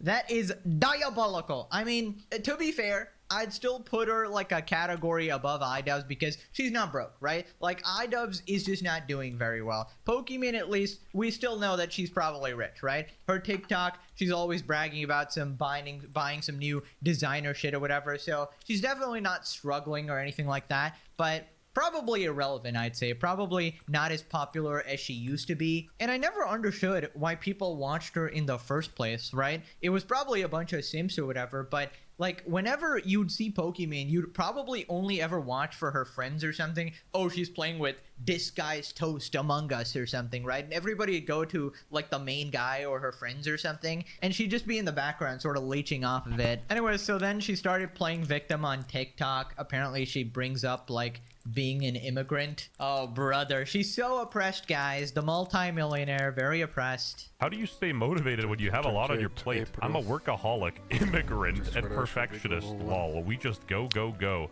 But IMO, lack of motivation, signals a deeper issue. Physical or emotional. You know she had to add the immigrant part. Chanel ASMR unboxing. You can't even make this up. Bro, if behind her is her actual house, that's insane. It looks like she's in Jeremy Fragrant's studio, bro. She whipped out the baby main voice for this one. Like, people are catching on. Ah, yes. It failed because it was creator-backed and not because they were $28 cookies. Too many broke boys, I guess. Yeah, once the photo shoots and announcements were done, the fun was over and she dipped. And this is the dumbest shit I've heard in my life, because the cookies didn't fail because they were creator-backed. The reason you sold any of this for an overpriced upcharge was because they were creator-backed. Like a true capitalist, she exploited the parasocial relationship with her viewers to upcharge cookies. The ingredients list was identical. This was shameless. Yeah, like, she's selling $7 per bag of 4 ounces, and these people are selling 14 ounces for $9.99. 145% markup. Impressive. Very nice. Same level of markup as the designer brands you love to flaunt around. She just has Hassan level self-awareness. Like, bro showed up into Cuba wearing like Cartier rings and glasses. Of course, Hassan. They both really love China, of course. They particularly like the cheap labor. You know, very socialist of them. But yeah, dude, there's no way she's playing victim on TikTok. She's acting like it's her job resume. Can you point out your flaws real quick? What is something you're bad at? You know, I'm a workaholic, of course. You know, I just work too hard. Is that a problem? I'm sorry. I just work too hard. I make too many TikToks. Don't you understand? It's a full-time job. You know, it's from my background as an immigrant, of course, right? And a perfectionist. You see, that's why when I made my cookies, I just copied someone's fucking homework and then I upped the price because I'm a savvy businesswoman, of course. I can't keep it the same price, right? And I am a perfectionist, right? You know, I had to make sure they were perfectly shit. I had to make sure the cookies that were somewhat decent, I had to make it even more shit, you know? Yeah, perfect at scamming your fans, that's for sure. Pure responded, we gotta think before you sleep. After having to watch her for a week straight, I've become incredibly annoyed by her constant acting. I assume he's making a video or something. She's so inauthentic and fake, it makes my skin crawl. Anyways, no one wants to spend like 25 on cookies. Shocking that her business failed. Absolutely no self-awareness. Good meme, good meme. She should have farted on them, then her disgusting fans would have bought them. The thing is, you're probably right. Like, honestly, probably could have done some stupid bathwater shit or something. I hate how she talks with the head bob and voice inflections as she's some professor providing grand instruction. You're a potato yapping to underage virgins and overage pedos. What? What? She thinks she's a content creator. We're so cooked. Gooner baiting and clip farming are not content. Is this bitch wearing lace gloves like a psycho? Is that what they're called? Certain things most businesses can get away with. She means ripping off customers and then having some Joe Schmo CEO step down to take the heat. She's the face of her cookies and stream. Yeah, so basically all of the, you know, bad PR is associated with her, right? She can try to blame it on her employees or whatever, but she's the face of the brand, so she's gonna take most of the heat, right? That's unironically probably what she was talking about. That's crazy. Zero self-awareness is crazy at 40. Right, so Asmongold responded as well. Context from a couple of months ago. And I think I've uncovered something. I think this company secretly went out of business. Oh. But they don't want people to know, because obviously that would be a big deal on YouTube if everyone found out that, If you didn't have the celebrity endorsement of the cookies, you wouldn't have sold any of the cookies because they came out and they were an inferior product on the market. Like, if you look at a lot of creator brands that actually sell good products, you'll see that they're mostly successful. Like, Starforge started out as a creator brand, and you know what happened? We had a problem with the pricing with the PCs, and the night that happened, the night we announced the pricing, we had everybody get into a call everybody was there and we fixed it and it got better. She thinks that if it wasn't for, you know, maybe the controversy surrounding it, that bringing an inferior or a worse product to market would have caused you to be less successful. No, the only reason why it was successful at all, anybody was talking about the cookies to begin with, was because of the fact that, you know, they were creator pushed. As much as people roasted Lunchly back in the day, I bet that still sold better than Pokemon's cookies because, you know, at least it was priced properly. Even Prime had a load of sales. Oh, brother, don't remind me of Lunchly, bro. Only OGs remember the legendary saga that I farmed from Lunchly. People actually think Hassan is the first guy I milked. How naive. If only you knew my true power levels. KSI, Logan, and Mr. Beast, absolute nightmare blunt rotation. Good times, man. KSI crashing out at Dan TDM, losing his mind every few days. Absolute cinema. What happened to YouTubers, man? I can't not say anything anymore. This is selling stuff for the sake of making money. How does this benefit their fans? This is selling crap to kids who don't know better than to trust the people who are selling it to them. Do better! That's mold. This is not safe. Especially like kids that are so young, they may not know what mold looks like, so they might just eat it. JJ and Logan really paying this nigga's bills. More Pegasus. What is this? Just got destroyed by the internet. KSI just responded in the worst way. Oh my god, this guy. I'm guessing he's talked about Mr. Beast as well. Oh wait, let me find this guy's channel. I love his thumbnails. Finally, done. It's over. He's over. He's done. Finally over. Get your bag, my G. Get your bag. Yep, real good times. And they were more popular, right? I'd get like 1 million views each video because they were such bigger YouTubers. Now I gotta settle for Hassan's irrelevant ass, right? But at least he's consistently stupid, right? So I guess it's better overall, better views overall, because he at least lasts an entire year, right? But yeah, dude, it's pretty obvious that if your product is good, being a creator is just going to help you, right? You're going to get free sales from your fans. They're going to excuse a lot of your mistakes as well. And it creates that initial momentum that is absolutely invaluable, right? Only Pokey would complain about this because her reputation is dookie and everything completely failed. If your company is bankrupt, just say so. Oh my god, bro. That's got to be the most satisfying thing ever. I might be a broke guy, but I ain't no simp. If the company is successful, I did it on my own. If the company fails, I barely had anything to do with it. That's crazy. Bro, she even admitted like, oh yeah, I just did nothing since launch. Like, of course it failed then. Holy. She's so nasty in every conceivable way. Bro, she's actually insufferable. I don't know how her personality has not changed in like a decade. And that's how the cookie crumbled. She makes it so easy to hate a person without ever meeting them. Holy shit. Well, there's a lot of creators like that. Chad calling her brokey main. She's 100% the type that gets you to hate your best friend by explaining it like she's actually helping you. Oh yeah, manipulative as hell.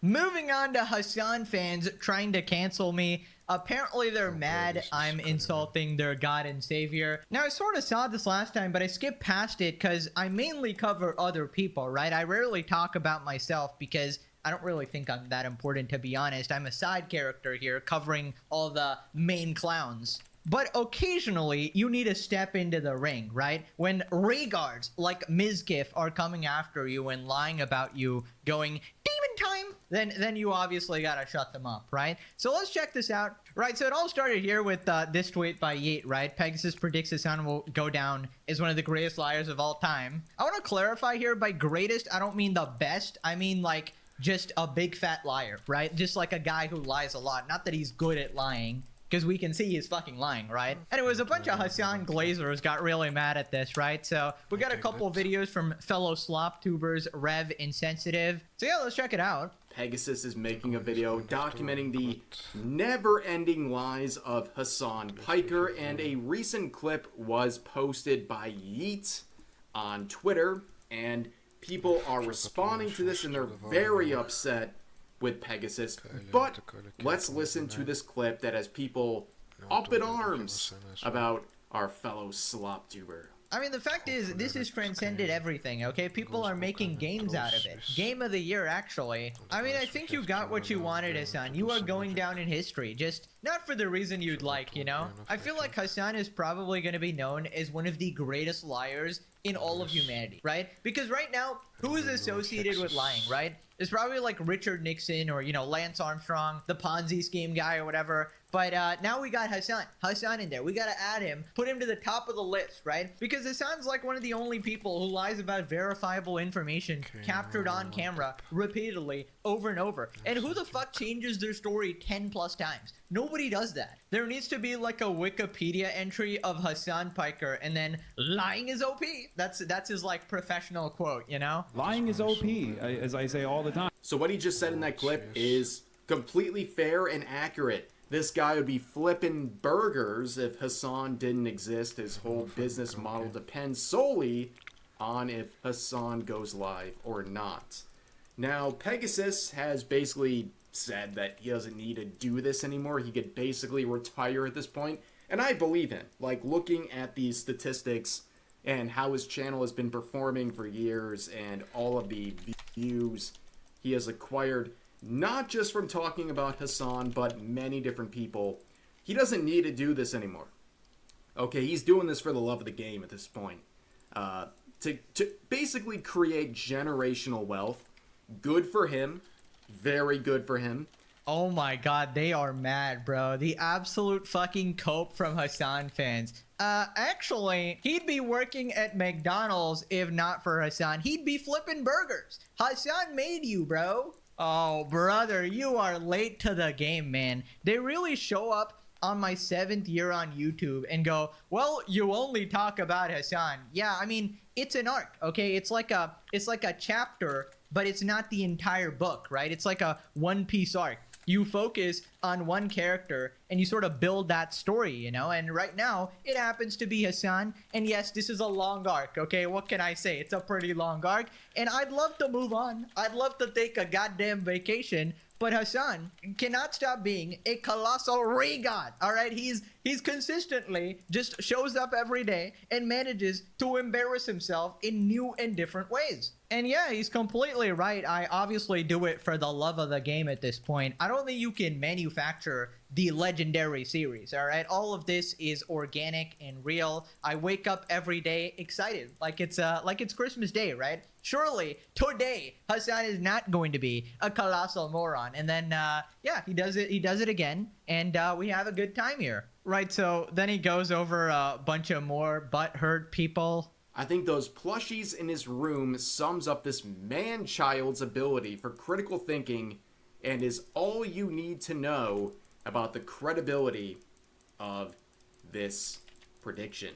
Very much in the spirit of Hassan Piker, where you have no actual criticism of anything being said. Instead, you make these personal attacks against someone's plushie collection. Yes, ladies and gentlemen, there are sentient human beings who are able to type out a sentence like this, who genuinely believe Hassan has never lied about anything. Nobody cares what this Asmon fluffer has to say. Oh boy, ladies and gentlemen, another round of Asmongold derangement syndrome. Hassan's biggest fan, LOL. MF makes daily videos. And people say this about me, like, despite the fact that I do not make daily videos on Hassan, but you know what? Yeah, it makes sense to make so many videos on Hassan. If you're someone who covers this sort of content, if you cover streamer drama or controversies, yeah, Hassan is going to be like the focal point of your content. If you're not making videos regularly about this guy, you're not doing your job correctly, because this guy is very influential, whether you want to admit it or not. Biggest liar. Then scamming your audience of $17,000? Or a bigger liar than teasing your audience for a year that you had all the evidence collected on your ex and justice will be served and all will make sense and it'll be over for you, Pink? LMAO? What? What is this person talking about? What does this have to do with Pegasus criticizing Hassan Piker? I have literally no idea what this individual is ranting about. Okay, so I'm gonna try to take a guess as to what he's talking about. I mean, he mentioned pink, so that's probably referring to Tectone's ex. I'm pretty sure this person is talking about the Tectone situation. So I don't know where the scamming for 17K, I have no idea who did that. But based on the Tectone thing, this might be a Mizkit fan. Ay. It's a Miz kid. Get him, Mizzy. Watch out. His fans are about to go demon time, because Mizkiv is the only colossal Rhaegar who actually thinks that I was vigorously defending Tectone and Lakari and like all these people, and oh, we're all best friends for 10 years when I literally don't know them at all. His Sherlock Holmes level analysis was, well, you made fun of Hassan. This guy made fun of Hassan. You might as well be brothers, right? When in my entire coverage, I was just being objective and fair. And I basically just said, oh yeah, you can't trust Mizkif without evidence, right? Because he has his own allegations, very similar, right? So obviously, you have to wait for more evidence, which is exactly what I did, right? I mean, this is just a classic. I already went over this in another video. Fucking Mizkif fans, bro. Also, I don't really get the point as well. You can criticize more than one person on the internet. I just don't understand. Right, so then somebody just says that I meat ride the popular side. And this is like a very common criticism of commentary channels. Oh, you just say what everybody wants you to say. You just meat ride the popular side. And I'll explain why this is a bunch of baloney. But here's a quote saying this guy needs to go down as one of the least principled commentary channels of all time. Bro, Pegasus effing sucks. D, and just meat rides the popular side. He did this with Mr. Beast, and is why Mr. Beast's coverage of his is horrible. Interesting stuff. Very interesting point from this individual. But talking about meat riding the popular side, are you talking about Jellywig? Because that's what it sounds like to meat ride the popular side. I don't think the things Pegasus has said over the years really represents the popular side. I think going after people like Hassan is a daring one, because you're kind of ostracizing yourself in many ways, but... Of course, so apparently I just meat ride the popular side, right? So first off, what exactly do you want me to do here? Do you want me to say that Hassan supporting 3 different terrorist groups is actually a good thing? That Hassan threatening to murder people is good? That him shocking his dog is good? Apparently we got Omega Edgelord here going, oh, you must always support the non-popular side. So these people are unironically so stupid, because I could be like, I hate PDF files, and then they'll be like, bro's just meat riding the popular side. You know, I'm an edgelord, I'm a free thinker. I, for one, really like PDF files, actually. Like, legitimately, the logic makes no sense. I can't really help it if some of these people are taking indefensible positions, right? And, you know, just for a little bit of rebuttal, you know, I'll have you know, the first episode of the Legendary series actually has a pretty low like ratio. It's about like 70-75% or something. And I think it's like the lowest in my channel ever, right? Because for most creators, right, and including me, most videos you make have a like ratio of like 99%, maybe 95 at the lowest if you said something mildly controversial. So basically that video having a much lower like ratio basically means that it was actually controversial to make fun of iDubbbz and Hassan initially, like a year back, right? Because there was a bunch of people on his side. iDubbbz's Content Cop got 7 million views. There were so many people actually on his side. Now, after 300 episodes, you know, after all the facts, everybody is like, oh yeah, you're just taking the popular side. Now suddenly everybody's on board. But initially, it actually wasn't that popular, right? Also, this colossal Rhaegar just contradicted himself as well. You think it was popular to shit on Mr. Beast, the most popular guy, literally the biggest YouTuber? His fan base is quite literally 1 million times bigger. He's a billionaire. He could make you disappear, God fucking knows. Now, I'm not gonna act like I'm reinventing the wheel or doing something so brave, going out on the war fields or whatever, taking a bullet to the shoulder or whatever the hell. But I will say you need to have a little bit of boldness or a little bit of you know, willingness to take heat from a bunch of like psychotic fan bases like Hassan or whatever to actually speak out on these topics, right? Because we know the second you try to talk about these people, their fan base goes psycho insane style on you, right? We've had those people, like this one girl made a TikTok about him. She instantly gets a bunch of like death threats and shit like that. Hassan Piker fans are actually rabid animals. My DMs are full of people threatening to assault me, dox me, calling me Amber Heard as an insult, saying that I am using propaganda and I'm being paid by YouTubers that I also hate. Yeah, it's crazy that I called out Hassan for tourism and misogyny and being basically a passport bro, and I've got people calling me like a conservative in my DMs and just saying I'm spreading propaganda, and that even if he did these things, we still need him as the face of the left. You really come in here after 300 episodes going, oh yeah, it's so easy. Yeah, because I have a force field, okay? I have a fan base to actually protect me from this bullshit, all right? So all the Hassan drones get completely eviscerated in my comment section. So it's like, oh, it's the popular side, right? But you can just go to Hassan's channel and suddenly they're the popular side. Also, I love how they can't point to one single thing that I did wrong. It's just like, oh yeah, he just sucks, bro. His coverage is bad. Zero arguments. This is literally a Hassan Piker fan right here, right? There's nothing to even respond to of substance because they didn't even make an argument. They're like, oh, you're bad. Pill responded, a series so good, even a Rev crossover episode has been issued. This is going to be absolutely diabolical. True. Lying is OP.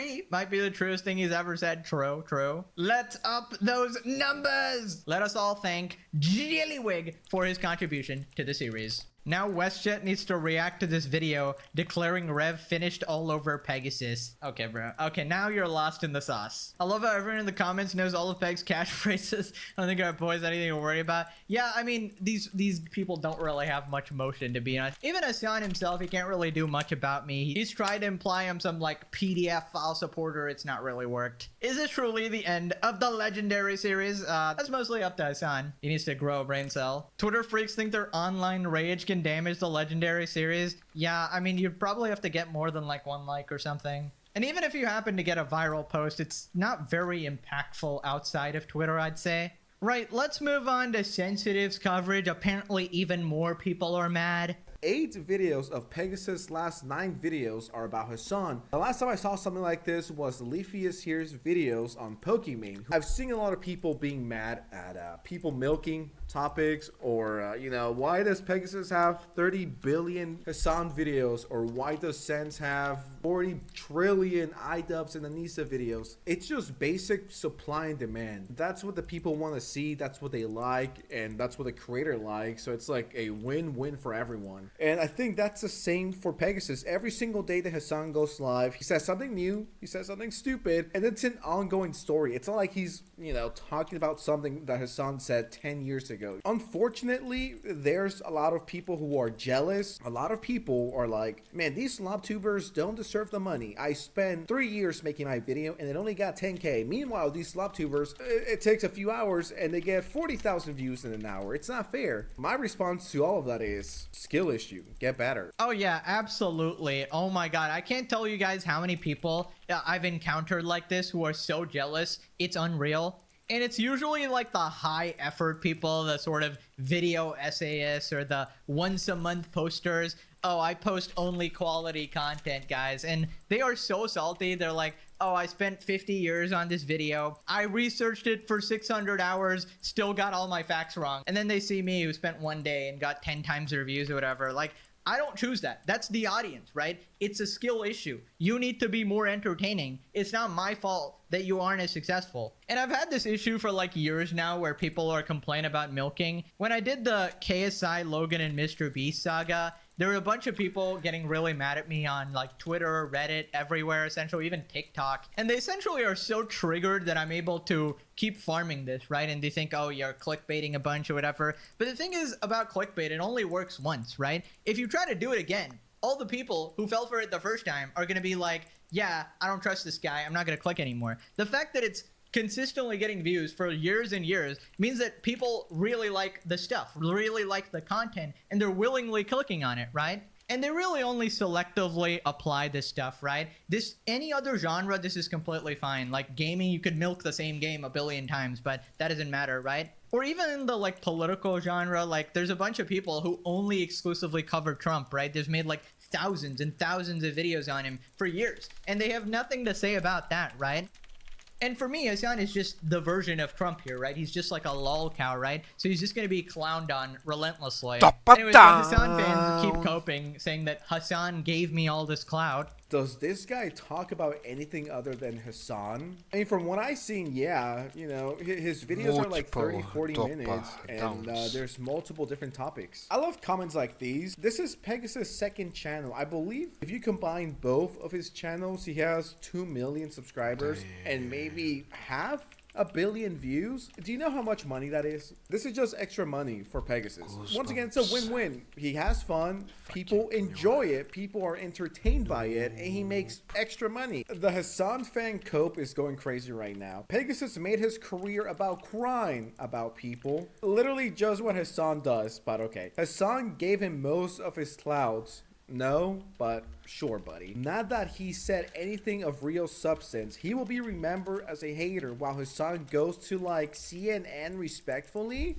Is this person like 2 years old? Who gave the kid Twitter? It's like, shut your goofy ass up. I'm going to make a pretty bold prediction. All right, here we go. I think Hassan, when everything's said and done, I think the biggest highlight from his career, what everyone will know him for, is shocking his dog. And how do I know this? Because my friends, and shocking, I know, Sense has friends. I know a situation is bad when friends of mine who are not online tell me about, yo, did you see this streamer shock his dog live on stream? Oh, this is wonderful news. I mean, I've been hearing this a lot as well. You guys have been messaging me as well, that everybody sort of knows of Hassan as the dude who shocked his dog, right? If you're not like into the drama sphere or anything, you just encounter a random person and they're basically like, oh, is it the streamer who shocked his dog, right? Absolutely wonderful. But yeah, I do appreciate the glazing from the fellow slop tubers, the Avengers squad here. Gotta stick together when the Diddy Piker minions are after you. He's literally a propagandist. He proudly proclaimed himself as a propagandist. That alone by definition means he's a liar. Exactly. Exactly. He admits it. The only people upset at Pegasus for the legendary series is Hassan, Hassan Orbiters, and Hassan Glazers. Yep, pretty much. Slop Vendors assemble. Never forget Hassan has said his favorite YouTuber is More Pegasus. True. Roll it. More Pegasus made a dozen videos about you in the past few days. I love that guy. That guy is my favorite YouTuber, honestly. The thing is, More Pegasus makes all these Hassan videos and they're all different stuff happening. Hassan's always doing something stupid along with his Orbiters and Froggen. I know you guys didn't expect a Froggen flashbang in this video, but hey, you always gotta be prepared. Keep you on your toes. And yeah, all the videos are obviously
Honestly, I was as deceived by it as many people were. Uh-oh. I'm not a total AI skeptic. I have my criticisms, but when I saw the New York Times say that AI helped one man and his brother build a $1.8 billion company, I was interested. I wanted to know how they did it. And to be honest, based on how the article is written, I was really impressed. You know, this guy has Medv. It's a telehealth provider of GLP-1 weight loss drugs, and the business just takes off right away because this guy has figured out the power of automating tasks with AI.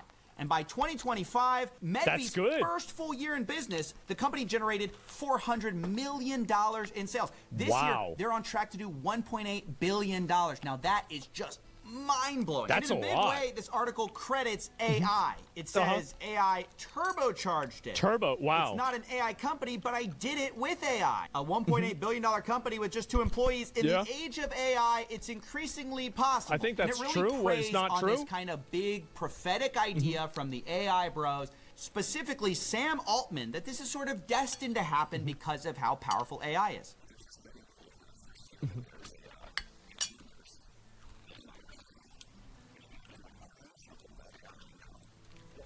So it's kind of the first version of a one-person billion-dollar firm.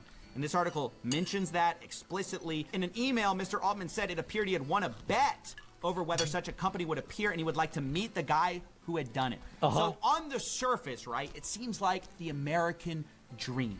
A guy goes from not being very successful to all of a sudden, out of nowhere, he has this billion-dollar company, all because he prompted, you know, ChatGPT or whatever. But this is what they don't tell you. Behind the scenes, right, behind all the gloss, snake oil, they don't tell you about the shady billing, fake doctors, warning letter from the FDA, snake oil, class action lawsuit, fake before and after pictures, and fake ads that this whole thing is basically built on. I'm not going to argue that in this story. You're also going to see a lot of allegations from actual customers of the company, which the New York Times doesn't spend a lot of time on. What a surprise. In fact, they mentioned very briefly that, like, they did fake before and after photos with AI. Wow. But when some of these practices... Oh, so that's how they used AI. They used AI to change the photos for before and after for the weight loss thing that they were selling. Well, that's a little bit different than using AI to make your company, isn't it? I feel like that's a lot different. Are discussed. It's you're kind of you're cutting out like a very key they were part. Just faking it till they this is like saying that we helped the person lose 25 pounds. Well, what did you do? Oh, well, we just had them lose some weight. Where? Oh, we cut off their leg. Yeah. It, and now they're going to, stop taking those shortcuts. Specifically, they say they were going to fix some of the shortcuts he had originally taken, like swapping out some of the before and after weight loss photos for ones with real customers. And really, the question for me is this a legitimate company? Are they scamming people? Both, Did they do it the right way? Is this just AI apply? And that's kind of the conflict at the heart of this. So I'm going to walk you through a lot of the evidence that the New York Times either glossed over or just explicitly didn't mention. And I want to credit an amazing investigation by Futurism, which basically investigated all of this in 2025 and specifically calls out things like their website featuring AI-generated photos. Things like their product photos having AI-generated text, solution faux injection. And Futurism also are the people that actually found that this website was using fake photos. Well, specifically, they were changing the photos. Here's a weight loss photo that had been circulating around the world. It was hosted by the Daily Mail. This was apparently a Redditor. The weight loss drug causes you to grow a beard. Engaged in a weight loss challenge, and over a period of time lost 35 pounds in 1 year. Now, over on Medv's website, they used the same guy. They added glasses to his face and a beard, and said it's Michael P, and he lost 48 pounds in 5 months. So they increased the amount of weight. How is this not just blatantly false advertising? Like, I'm sorry, but if you're selling a weight loss drug and you're photoshopping faces on the people that didn't use it, I feel like that's just a scam. It's literally a scam. How is it not a scam? He was not their customer, and they shortened the amount of time he took to do it. But I actually wanted to add on to Futurism's investigation here, because I found they then later in the archive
They had this on their website, and although the New York Times goes through lengths to say, oh, they're taking those shortcuts away, they're going to fix all of this stuff, I just want to point out that as recently as last month... I mean, there's no way that this chick loses, like, what, 42 pounds and her boobs don't get smaller. Like, it's obviously fucking fake. Like, I've seen so many fat chicks lose weight, and it almost never goes this way. It's so uncommon. Like, I could tell you that's fake right away. I mean, it's obvious bullshit, man. This photo was on here, okay? As recently as March. Total bullshit. So the idea that, oh, they're fixing it up. To me, it seems like they're fixing it up for a New York Times profile. Because this is where we need to get to the ads that are still running right now to this day for these GLP-1 drugs that they're selling online. Because in addition to fake testimonials from customers, they also have a bunch of fake doctors promoting this stuff. This is the Meta Ads library where fake drugs, fake advertisements, fake people, fake doctors, fake story. Everything's fucking fake. You can see a series God. Dr. Sarah Martin. And it's getting Dr. sponsored Monica by Ashford, the New York Dr. Times. Lena Fisher, all promoting Medvi. And specifically, I want to show you that some of these ads are, once again, lying about before and after photos. Yes. Here's one about Medvi. I got this tirzepatide pen to try, so you don't have to. Been reading on it for months. Finally made the move, ready to start. Feeling pumped, a bit nervous, but mostly excited. 60 days in and feeling great. Look how much weight I've lost. All right, so these are supposedly the before and after videos. Wow. And it's obvious that this is AI generated. This is not a real doctor. It's also not a real It's literally patient. not This even is a real just person. Lies. And again, it's hard to distinguish. Is this an affiliate? Think about how many boomers that are getting farmed by this every single day. Wow. Not, but I just want you to understand this is still happening to this day. It's just a bunch of scammy Facebook ads of fake doctor accounts showing you AI slop, fake patient testimonials. And this is supposedly the great breakthrough in AI, right? This is supposedly the power of AI. I also want to show you... We have to keep in mind that, like, a lot of the AI people and, like, the company, like, people like Scam Altman, right? You know, people like him, it's in their best interest to create these narratives. Because these narratives create attention around AI, which indirectly helps their company. Is an allegation from a class action lawsuit filed specifically against Open. How the fuck do you have a company called OpenAI and then you take it private? What the fuck do you call that? I think Elon's right. Why the fuck do you do this? Really? Like, I mean, it's insane. Health Inc., which is one of the partners of Medvi, and you'll see that a lot of the doctors that are on some of these websites, because you have to understand, Medvi's just one of the most successful versions. There's a bunch of kind of copycats, they all kind of cite this Dr. Annalisa Carr and Dr. Kelly Tinbrick, Dr. David Mansauer. But here's what these same doctors look like on Medvi's website. Dr. Annalisa Carr, Dr. David Mansauer, Dr. Kelly Tinbrick. It's the... What is it? Did they have Netflix do this? Same name, but different photos of these supposed It's a Netflix doctors. adaptation. Now, unlike the Facebook fake doctors that are in all of these ads, these actually appear to be real people that exist, although their exact involvement is unclear. This is the Futurism article who actually contacted each doctor to ask if they could confirm their involvement with Medvi. And did they? And one of them insisted he had nothing to do with either company, and they need to remove him from their sites. There's also a massive allegation in this class action lawsuit, which is that one of the key compounds that they're selling, they claim is snake oil, actually, and just doesn't work explicitly. This is the tirzepatide tablets. I don't know if somebody built... I think that we're getting, like, Coffee and I are probably old enough to where we're using this term, but some people that are viewers might not know what that means. Snake oil is literally just fake medicine. It's fake. I think that we might... Yeah, it's bullshit, okay? Pronouncing that right, but that is a real compound that exists in some of the injectables. Some people might not have grown up watching saying Tombstone. That this is an oral formulation, but the class action complaint alleges that the oral tirzepatide is a product that's never Snake been oil approved, has salesman. no demonstrated mechanism of absorption or efficacy, and functions as modern-day snake oil, a pharmacologically inert compound when big word. delivered via a pill. The Wow. idea is that as an injection, it would actually Works. work, but because they're selling it as something you take like a pill, which is obviously Wow. more appealing to a lot of consumers, Yeah. it is inert. And look, this is where I'll have to say, I'm not a doctor, but Eli Lilly, the people who actually manufacture this stuff, says there are no human studies, let alone clinical trials, involving any oral terzepatide product, meaning anyone selling it is making unproven claims and is experimenting on unsuspecting Americans. Now, Oh, well, we shouldn't use random people for experimentation. Well, I don't believe in that. Well, you better start believing in it.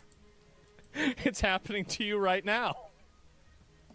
now that's a little bit different than, the New York Times glowing article. Sounds a little bit different than the way this has Outsourcing all it. That's been great. framed as some American dream story. Dumbass Americans I think buying that this should shit? have been included. Well- I also want to mention that MedV has gotten an FDA warning letter. Specifically, the warning includes, quote, your website's false and misleading claims concerning compounded... Yeah, I think fat people are retarded. We all know this. And y'all ever feel retarded after you eat a lot of food? Anybody ever feel retarded? You spend a lot of time eating a bunch of food, and then you feel like your brain's yeah, right? So imagine if you're 583 pounds. Think about how retarded you have to be. That person, think about that. Their brain has got to be they got to be functioning on an 81 IQ situation, right? Think about how much food that they're how much their body has to process. There's no blood going to the brain, bro. It's just all, it's all food.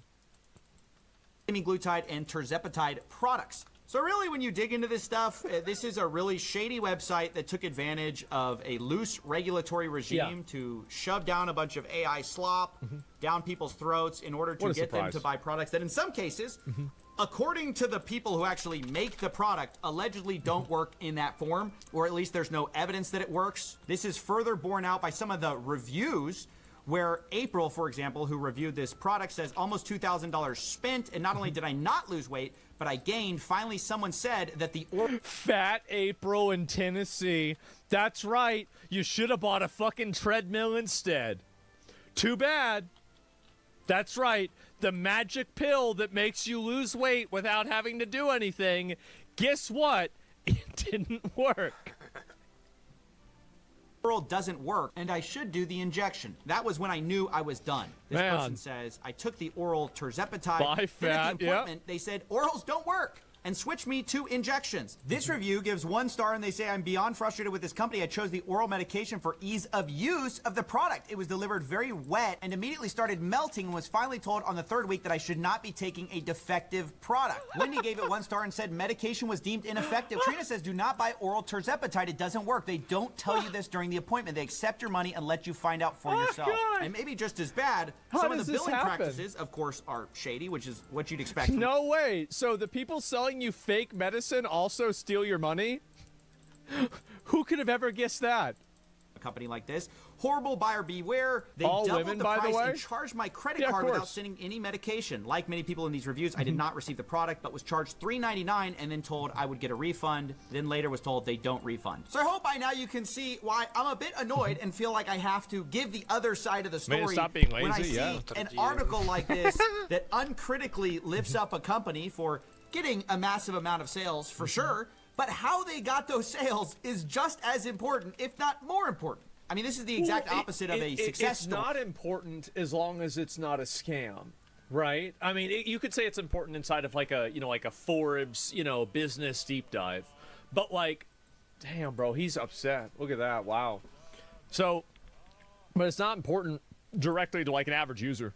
Other than their dollars. And that's what's so worrying is, if anything, this is a warning sign about where we're going with AI, where all the doctors, all the lawyers you see online are fake. All the reviews you see are totally fake. The person who's telling you this product saved their life, they're completely AI generated. It's just not a great outcome. And this story, if The medicine's fake, the reviews are fake, the website's fake, the doctors are fake. The medicine doesn't work. As soon as they get your credit card information, they steal your money. Oh my god. Anything is a It's sign just all of that. fake. So yeah, I've taken pains And to now avoid you're fatter. mentioning Yeah, the author true. of this article's Now name, you're fatter. as well as the person who ran Medvi. Oh, God. Instead, I specifically want to shout out Maggie Dupre, who did a great job Yeah. investigating this. Somebody calling back it in out. 2025. Her work, unfortunately, her. got a lot less attention, but it's a great piece of journalism. So, Yeah. anyways, that's basically it. See ya. I've noticed that But I a wanna lot. talk about I it. have. I've noticed that a lot where people that do good journalism, nobody pays attention to it, but people with good I wanna thumbnails, talk everybody watches that instead. So the only thing they lost was money? I guess so. It's just so fucking ridiculous because and again, so I could just lie and steal money? Yeah, that's the way it works now. It is. And I know it sounds crazy, but like that's just how it is.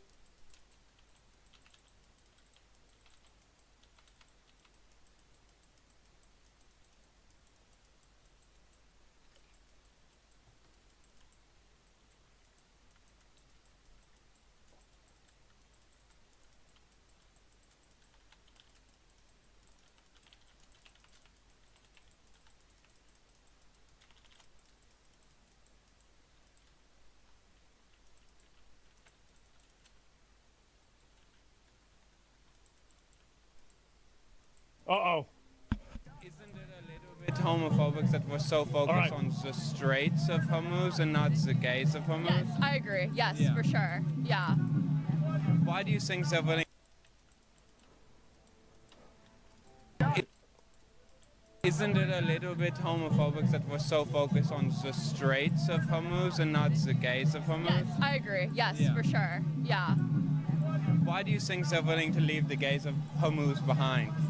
I think it's just historically, gays have always been very discriminated against, which is wrong on so many levels. Even in war. Yeah, even in war, and it just takes, I think, more.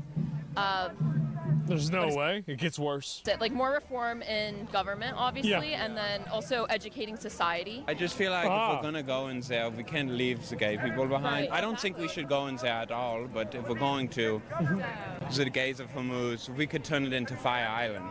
For sure, for sure. So we are here with the communists who don't support the Democrats either. We're gonna find out the important questions about communism. Communism means that the working class is organized against the Epstein class. Do you think the Epstein class? And by the way, this is the thing that I find to be so funny is this entire narrative that there's an Epstein class. Meanwhile, they're siding. But didn't Stalin impregnate a 13-year-old? I think he did, didn't he? Like it was a long time ago. I don't remember if this is true or not.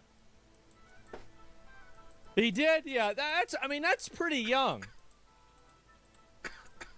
I'd say it's pretty young, guys. That communists are more or less open to. Oh. With the U.S. disaster, we asked the man with the Iranian flag for advice. I think America hates them because Iran is so feminist. We just saw this part. I'll skip ahead. They are, because Prophet Muhammad actually had a lot of gay friends. Oh, yeah? Yeah. Oh, that's cool. Free the gays of Hormuz! Free the gays of Hormuz! The gays will refuse to let themselves be left behind here or in the Strait of Hormuz. Wow. We are fighting for the gays of Hormuz right now. The hat, bro, the hat. Like, this is the horseshoe theory in action. Wow, that's a crazy hat. What a hat. Okay. You know? Wait, what did he We're say? fighting for the gays of Hormuz right now. The gays? Okay. Okay. You know? Respect to them. You know? If they need us to fight for them, I'm with it. Gays of Hormuz are being attacked. That's not cool. Yeah, not good. I'm a straight guy, but that's not cool. Yes, they're going for the Straits of Hormuz, but they're not willing to protect the gays of Hormuz. You see, I'm a straight guy. I got my ally, man. Oh, what? Wait a minute. I have a button that says I'm a good boy. Ally. That's not cool. Have you ever seen, what do you think when you do see a Want to see it?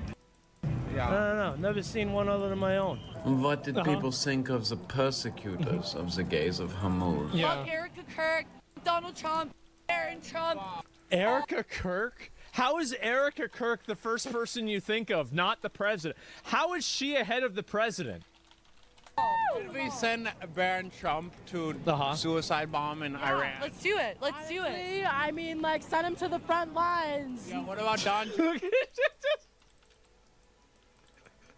Do you really think that it's a good idea that you could have some drunk, retarded Karen sitting up there voting? Like, can you imagine? Oh my God, they're drunk. Yeah, this is amazing. She's brown bag. She is. Send them to the front lines. No gear, nothing. Completely naked. Let them fight the wars they want to start. Yeah. The elephant, the ass, over. Radicalize or be eradicated. Those who control media speak of a future without humans. Throw the It's kind of clever. Epstein class. Dude, it's another person overthrow the Epstein class. I wonder what Hamas thinks the age of consent should be.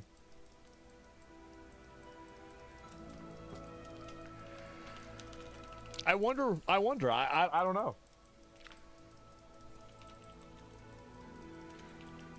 Using of people here who are still pros Democrats. See, the difference between, us with, like, our Epstein class is that whenever you act like Jeffrey Epstein in America, usually you go to jail. Now, there are instances where people don't go to jail, and those are really bad. But the reality is that over there in a lot of other parts of the world, you don't go to jail because it's not against the law. That's the problem. Is the Democrats left shock enough? No. Who's first in the guillotine, Sarge? That's what I want to know. I mean, it's got to be the man. This is why guillotines were invented. Oh my God. And it's another postmenopausal Karen with colored hair. Oh my God.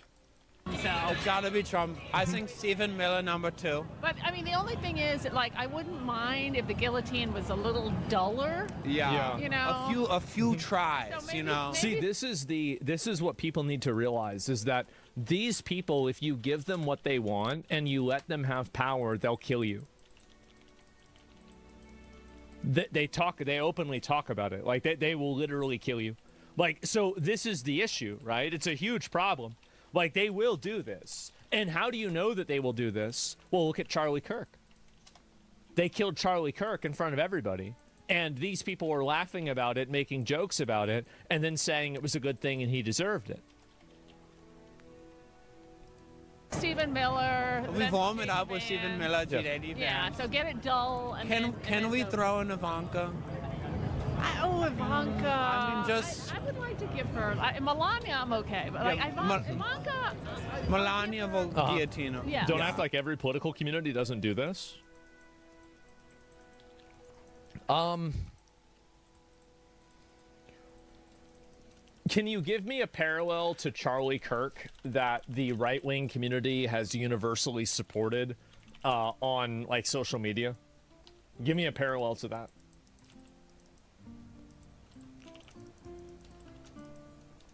Like a left-wing political activist that got killed like that? Or someone similar to that?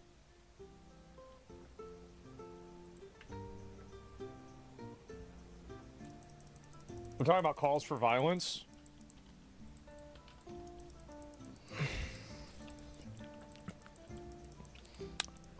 Well, when Elon Musk said that Donald Trump was in the Epstein files, and he had a public falling out with Donald Trump, how many Republicans went and burned down Teslas?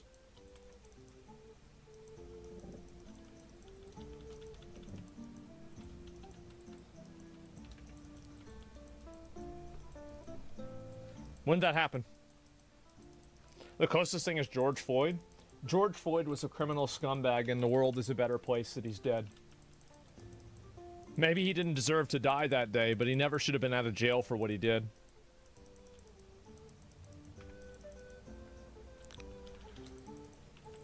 It's just the way it is.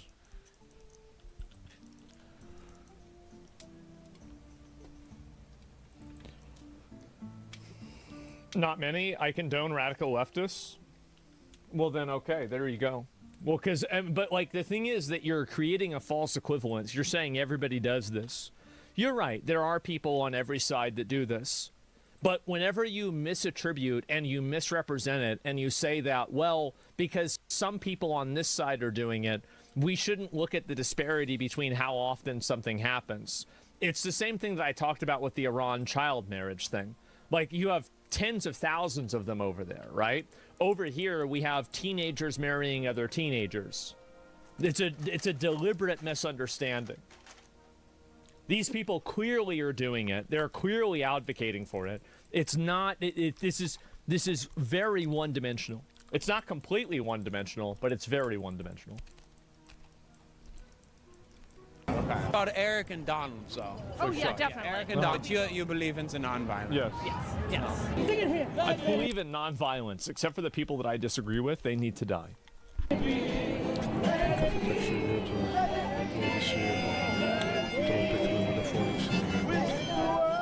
For you, they are protesting. Yes, sir. Thank you. Gay rights are everything right now. 100%. Uh-huh. Let the people live. Yeah. How is Trump abolishing them? Abolishing our rights? The gay rights, yeah. I mean, he just said it the other day, but What I really like about this guy is that his channel hasn't gotten popular enough yet that people recognize him and they realize that, oh no, I'm about to be a retard on the internet. And so he can go and ask these people these questions and actually get answers from them. yeah, I mean, he doesn't care. Are you an ally of the LGBT? If LGBTQ is an ally LGBTQ of America and family, I am constitutionally bound to support that. And what goes through your mind when you do see a as a straight guy? When I see a what? As a straight guy, yeah. I only like looking at my own or when I'm cleaning my son's. We have bottom. That's Stephen Miller. Yeah, what the fuck? For sure. We have top. When I see a what? As a straight guy, yeah. I'm constitutionally bound to support that. And what goes through your mind when you do see a as a straight guy? When I see a what? As a straight guy, yeah. I only like looking at my own or when I'm cleaning my son's. We have bottom. That's Stephen Miller. Yeah, he's a bottom for sure. We have top. He's a top. And we also have bottom as well. What do you think about this? I don't know. It's New York. Whatever. Will there be a nuclear deal? Will the strait be opened anytime soon? If you want to profit off of all the problems that are going on in the world, there's one place you can do it. So we have the Venezuelans all in. You gotta say, bro, these prediction markets are at least funding free speech.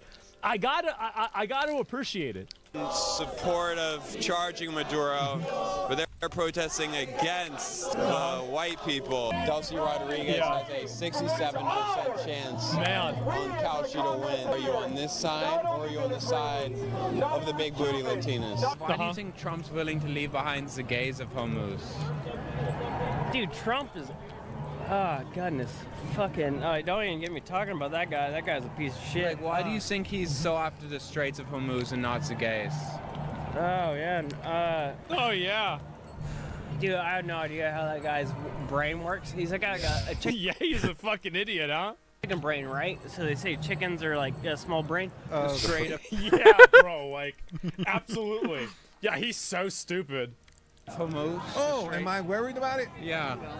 Hell no. Let the prices go up. Maybe these people, you know, they think that they, watch this part you know, again. they want to drive their cars and luxury and all this stuff.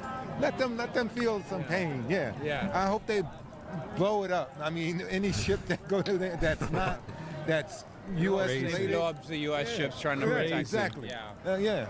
Yeah, because we need Iran to stop our pillage agenda, even if it means getting our soldiers. Yeah. Yeah.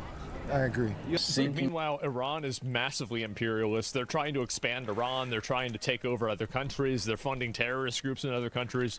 But like, and this is the crazy thing is that like it's like whenever they interviewed MBS and he's like, yeah, the Ayatollah is like Hitler. Well, how? Well, because he's trying to expand his country constantly. Like, that's the actual reality. Yeah, as a matter of fact. Of all the young cock we would lose made me want to find one of Why do you support one imperialist and not the other? Because one imperialist wants to wipe me out and everybody that's like me out, and the other one is my country. It's pretty obvious. Why would you? Why do you think? Yeah, duh. Like, because one wants to kill me and the other one doesn't. Are you fucking stupid? Like, wait. Would you expect some kind of like complex Reddit answer? No. Why do you support a theocrat tyrant and not one or the other? If you agree on philosophy, why do you restrict yourself to borders? Definitely. Sometimes the liberal guys need the aggression of the closeted conservative guys. I think that A little bit. yes, any rage that we can take away from ourselves and put towards fighting for democracy in our country is a good thing. So if the closeted grinder crashing Republicans want to come on over to our side, I'm going to fight for their rights too. That's funny. Still fuck Donald Trump all day, every day. But how can I get a black boyfriend? Hey, yo, hey, you can go down to 10th Ave. The Hell's Kitchen. I ain't getting nothing. We can all get dressed up as sharks together. Oh, yeah! This is, honestly, this is probably the most millennial outfit that you can possibly have. From a 10-year-old meme. You know when they added an item for Left Shark into World of Warcraft? It was in Warlords of Draenor. That was like 10 years ago. Oh my god. Oh, is it Baby Shark? Oh, okay. And then I'll be Maybe a little that's not as fishy. bad. And then you can eat me. So ages ago? Yeah. It's a long time ago. If the world has no kings, can I even be a queen? Spit and show me what you got. The guy in the background. And show me what you got. Oh man. The guy in the background. And show me what you got. The guy in the background. And show me what you got. Oh man. Speak and I like it a lot. Burning Man was established on the fact that we all come in with nothing, and we leave with nothing. Well, they come in on a private plane though, right? So true of life as well. Well, that's what Burning Man is. It's about, it reflects life. I look at the world and I look at the leaves and I go on the subway and I look at the tracks and I go, and when I put on my jeans I zip my zipper, and when I put on my shoes I tie my shoes, and all this time I wonder, where do they move all of the trash? Apparently supporting the gaze of Hamouz is right wing. You feel silly doing what you're doing. You're not the police. Go home. Oh God. You having a nice time today? I'm not really up for getting interviewed right now. Oh wow, yeah, well I'm not up for getting followed and a sign pointed at me. Trying to meet some hot liberal guys. This community free speech monitor had broken my spirit, so I headed to the Venezuela protest. Oh my God. God. What happened? What happened, comrade? We don't play that shit. Was that a white supremacist? Yeah, straight up, fuck out of here. Fuck out of here. Those Venezuelans. Free President Maduro. The Venezuelans are traitors. Oh my God. I'm saying that the fuck is you on, cuz? I'm saying the Venezuelans over there are traitors. The fuck is you on? I'm supporting the movement. What's a country whose political system you'd like to see ours have? Golden Corral. Sorry? What's a country whose political system you'd like to see in America? I think China has a pretty good political system.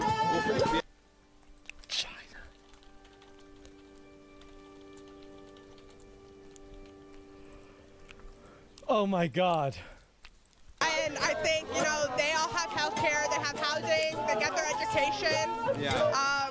Yeah. Right now we're struggling. Do you worry about, are you willing to sacrifice some democracy for that? I mean, I think we sacrificed democracy here. Well, what about sacrificing diversity? Like, that's the real question. Because whenever I look at pictures of China, you know, what I see is a lot of Chinese. I don't see a whole lot of anybody else. Maybe there's some white people there. That's about it. Right? We have activists who are getting arrested, activists who are getting killed just for speaking out. I don't think that's a pretty democratic system at all. Yeah. Would you ever date a guy if he was a capitalist? The thing is, I'm a lesbian. So Tell us why you love big booty Latinas. Well, because, listen, Latinas are super sexy, right? Yeah. You white boys, you like Latinas. Colombia's Venezuela, so I welcome you guys. When Venezuela is free, go visit Venezuela. You'll get a big booty Latina. Yeah, God forbid a white boy catch a vibe. Yeah, God forbid a white boy gets emotion, am I right? Oh my God. Would you be okay with the U.S. taking half the oil? I mean, they're doing business right now. I don't think they're taking it. They're paying. Yeah. And also, that oil was being used to support the oppressive regimes in Cuba, the oppressive regime in Iran. I mean, there's a connection. Can you imagine a world where every one of these groups gets totally packed up?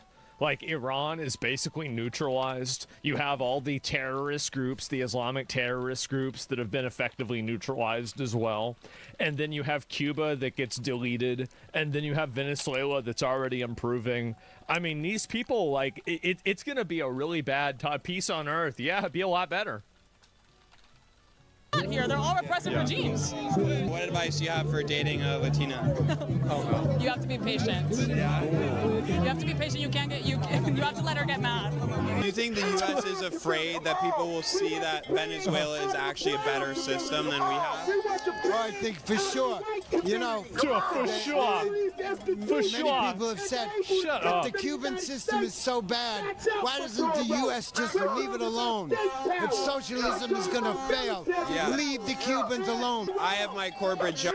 It's failing. They're killing their own people. They've got, like, oh my God. But, you know, you have to pay $16 for Sweetgreens just to get a fresh salad when the government could just be giving us salad.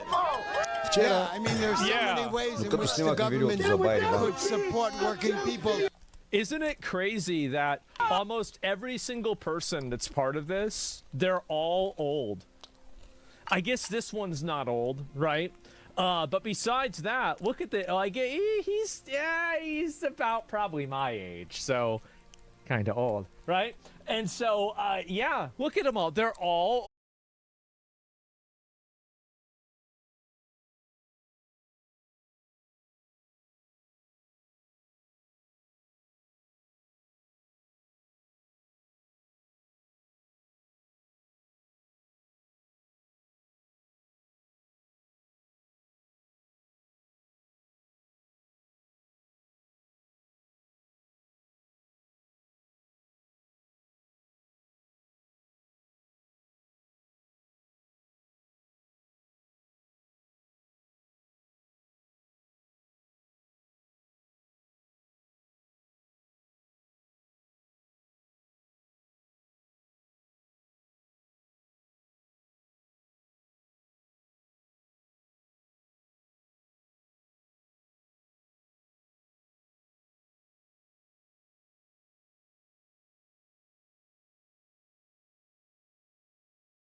You'd think that physicists could finally leave string theory behind and move on, but that isn't happening. It's not that string theory failed, it's worse. Just the other day, Quantum Magazine ran an article titled "Are Strings Still Our Best Hope for a Theory of Everything?" and answering this question basically with yes. The article also begins with a quote from me. String theory is not dead, it's undead and now walks around like a zombie eating people's brains, the former physicist Sabine Hossenfelder said. The former physicist. Well, Natalie, getting a little passive-aggressive here? Okay, let me give you some context. The news in the article from Quantum Magazine is a paper from January by a group of string theorists. It's a purely mathematical analysis of the question whether it's justified to say that string theory is the only game in town, as string theorists like to say. This is a long-standing claim of string theorists that no matter how you try to construct a theory of everything, it must be string theory. Eric Weinstein famously claims that string theorists have killed physics by taking over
with this only game in town claim. In the new paper, the authors show that a particular version of quantum field theory, that's the type of theory we use for the standard model of particle physics, leads to a version of string theory under certain circumstances. Problem is, as the title of the paper says, that for this to work, one needs maximal supersymmetry, which we do not have in the real world. So the conclusion is, string theory is inevitable as long as you first assume a universe that doesn't exist. That's really all there is to say about this. This attempt to prove that string theory must follow given certain assumptions is very similar to a paper that I already talked about last year. The idea that string theory is the only game in town is obviously wrong, because there's no reason that a theory which combines all the four known interactions has to be a final theory, has to be UV complete, as physicists put it, or has to be a quantum theory, or has to unify the interactions, or has to be supersymmetric, which are all key assumptions to these proofs.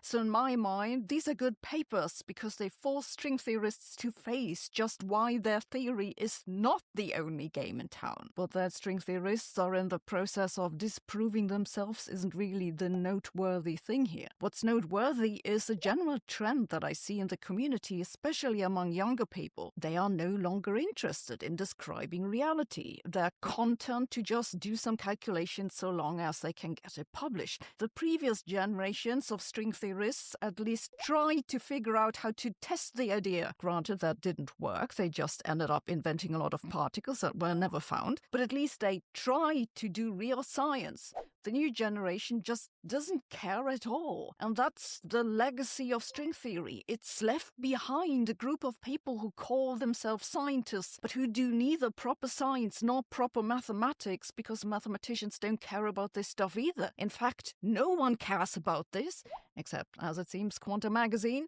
So let me tell you something about that. Quantum Magazine is primarily financed by the Simons Foundation, and their mission seems to basically be to hype research at US top-tier institutions. The reporting isn't per se bad, but it's entirely uncritical. If there are some people at top US institutions saying something is important, they'll report it, and then they'll get some colleagues to say nice things and quote them, and that's that. That said, I also disagree with Eric Weinstein's idea that string theory killed the foundations of physics. I think his point of view has strongly been shaped by his own history at US American Ivy League institutions. I, in contrast, have academically grown up in Europe, and over here, string theory was never much of a thing to begin with. Yes, we did and do have string theorists, but they were a small group and have never been the major problem. It was more of a niche hobby, like knitting, just with more indices. The bigger problem over here have been high-energy particle physicists eating up funding for foundational research and streamlining everyone into inventing new particles. So it's not that I doubt Eric's own experience, certainly not, but I think string theory is a symptom, not the disease. The disease itself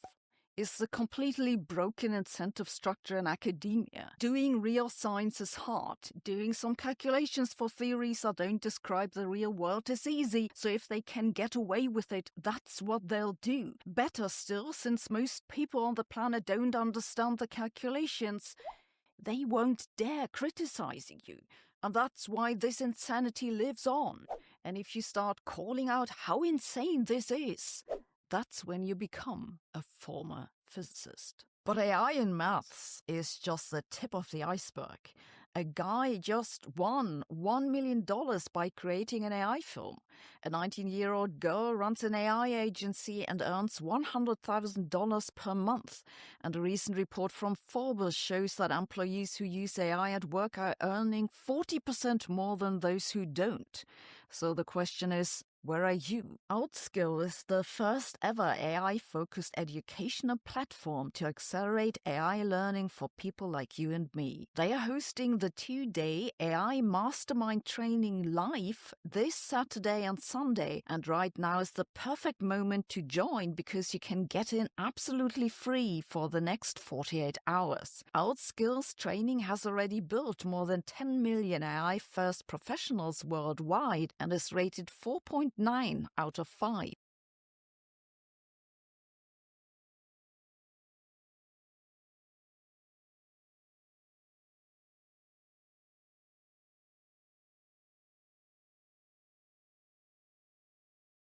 In a recent paper, a group of physicists, including Carlo Rovelli, argues that we've gotten the second law of thermodynamics wrong.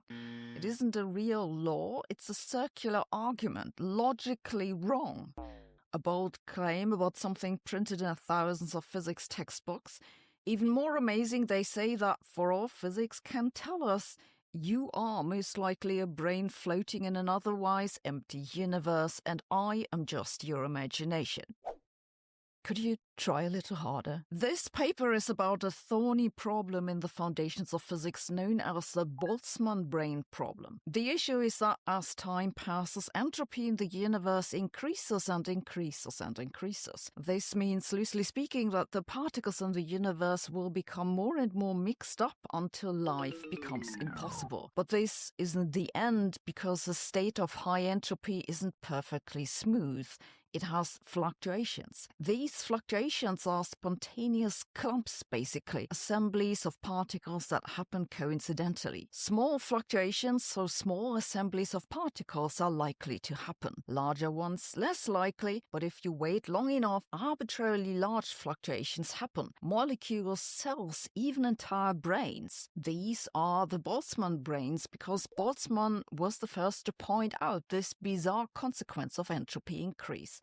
At the end of the universe, at maximum entropy, there'll be all these brains popping up and disappearing again. In this scenario, our entire universe is also just that, a fluctuation of entropy that coincidentally happened, a cluster of small entropy in which entropy is now increasing again. And the wild thing is this, the smaller the fluctuation, the more likely it is. So it's vastly more likely that you are just a brain imagining a large universe than actually being a brain in a big universe. And this is the conundrum. If you take the laws of nature seriously, then the universe doesn't exist. You just believe it does. The authors of the new paper now revisit this problem and ask if it's something to do with specific assumptions that Boltzmann made. Most importantly, Boltzmann envisioned that particles basically behave like a type of gas and bump off each other randomly. But we know that the real fundamental particles in the standard model don't behave this way. They clump together. Indeed, some of the particles, like quarks, never exist alone. They only appear in clumps like neutrons and protons. And clearly gravity does a lot of clumping too, giving rise to all this. But in the new paper, the authors conclude that even if one takes into account gravity and the standard model,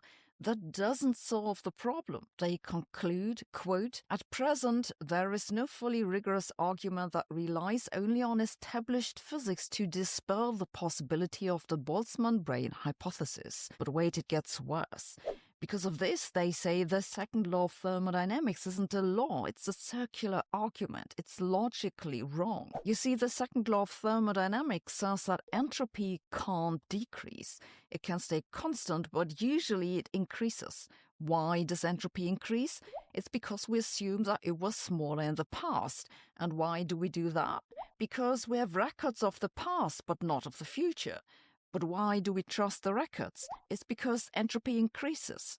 Okay, but wait, that was the thing we needed to justify. The authors of the new paper say there is no way we can logically break this circle. We assume that entropy was small, say at the Big Bang, and because entropy was small, we have reliable records of the past which agree with the idea that the Big Bang had small entropy. But we might as well say that entropy had its smallest value 1,000 years ago. Before that, it was larger. That would mean time actually ran in reverse until 1,000 years ago, and then it switched around. In the paper, they call this the 1000 CE hypothesis, and this, they say, is logically just as sound as the Big Bang hypothesis. Or in fact, the idea that entropy is minimal just now. As they write, the Boltzmann brain hypothesis and the second law are equally legitimate or not. Okay, well, this is mind-bending. Second law wrong, universe an illusion, math says so. I give this paper a 3 out of 10 on the bullshit meter. I think it's logically correct, but the underlying problem isn't new. We use certain equations in physics because they describe what we observe, and we default on the simplest explanations. This is why we put the smallest entropy at the beginning of the universe rather than 1,000 years ago, because if you put it 1,000 years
That's how Philip Dick summed it up. Sounds simple enough, but it's ridiculously difficult to make sense of in quantum physics. It's somewhat of a problem because we think that quantum physics describes everything. Really? Well, that's the question, right? Because in quantum physics, it can happen that different observers arrive at different conclusions about what is real. And if reality is a matter of opinion, then it isn't really real. A group of physicists now say they found the origin of reality in quantum mechanics. And that's really interesting. The trouble with quantum mechanics is that it's unclear just what it describes. The central element of quantum mechanics is the wave function. From the wave function, we calculate probabilities for measurement results. So far, so clear. But what does that mean? Some say the wave function describes what particles do. Others say no, it just describes what we observe about the particles. If you believe the latter, then quantum mechanics is really a subjective theory. It doesn't tell you what's real, it just tells you what you observe. Physicists believe in the subjectivity of quantum mechanics to different degrees. Some find it appealing because it seems to suggest a link to consciousness. An extreme case is probably Chris Fuchs, who defends an interpretation called cubism that's basically solipsistic. He says you can't know that anything is real other than yourself. It's the only interpretation that comes with built-in customer support. If you disagree, you're not real. Most physicists, to be fair, just ignore the problem. Shut up and calculate is still very popular. But it isn't that easy, because in the past years we've seen a number of papers, theorems even, that say that in quantum mechanics there can be instances in which different observers come to different inconsistent conclusions about what really happened. This is extremely confusing because it's a self-contradictory statement. Quantum mechanics is supposed to describe reality, and yet it seems that if we use quantum mechanics, there's no reality that will fit the bill.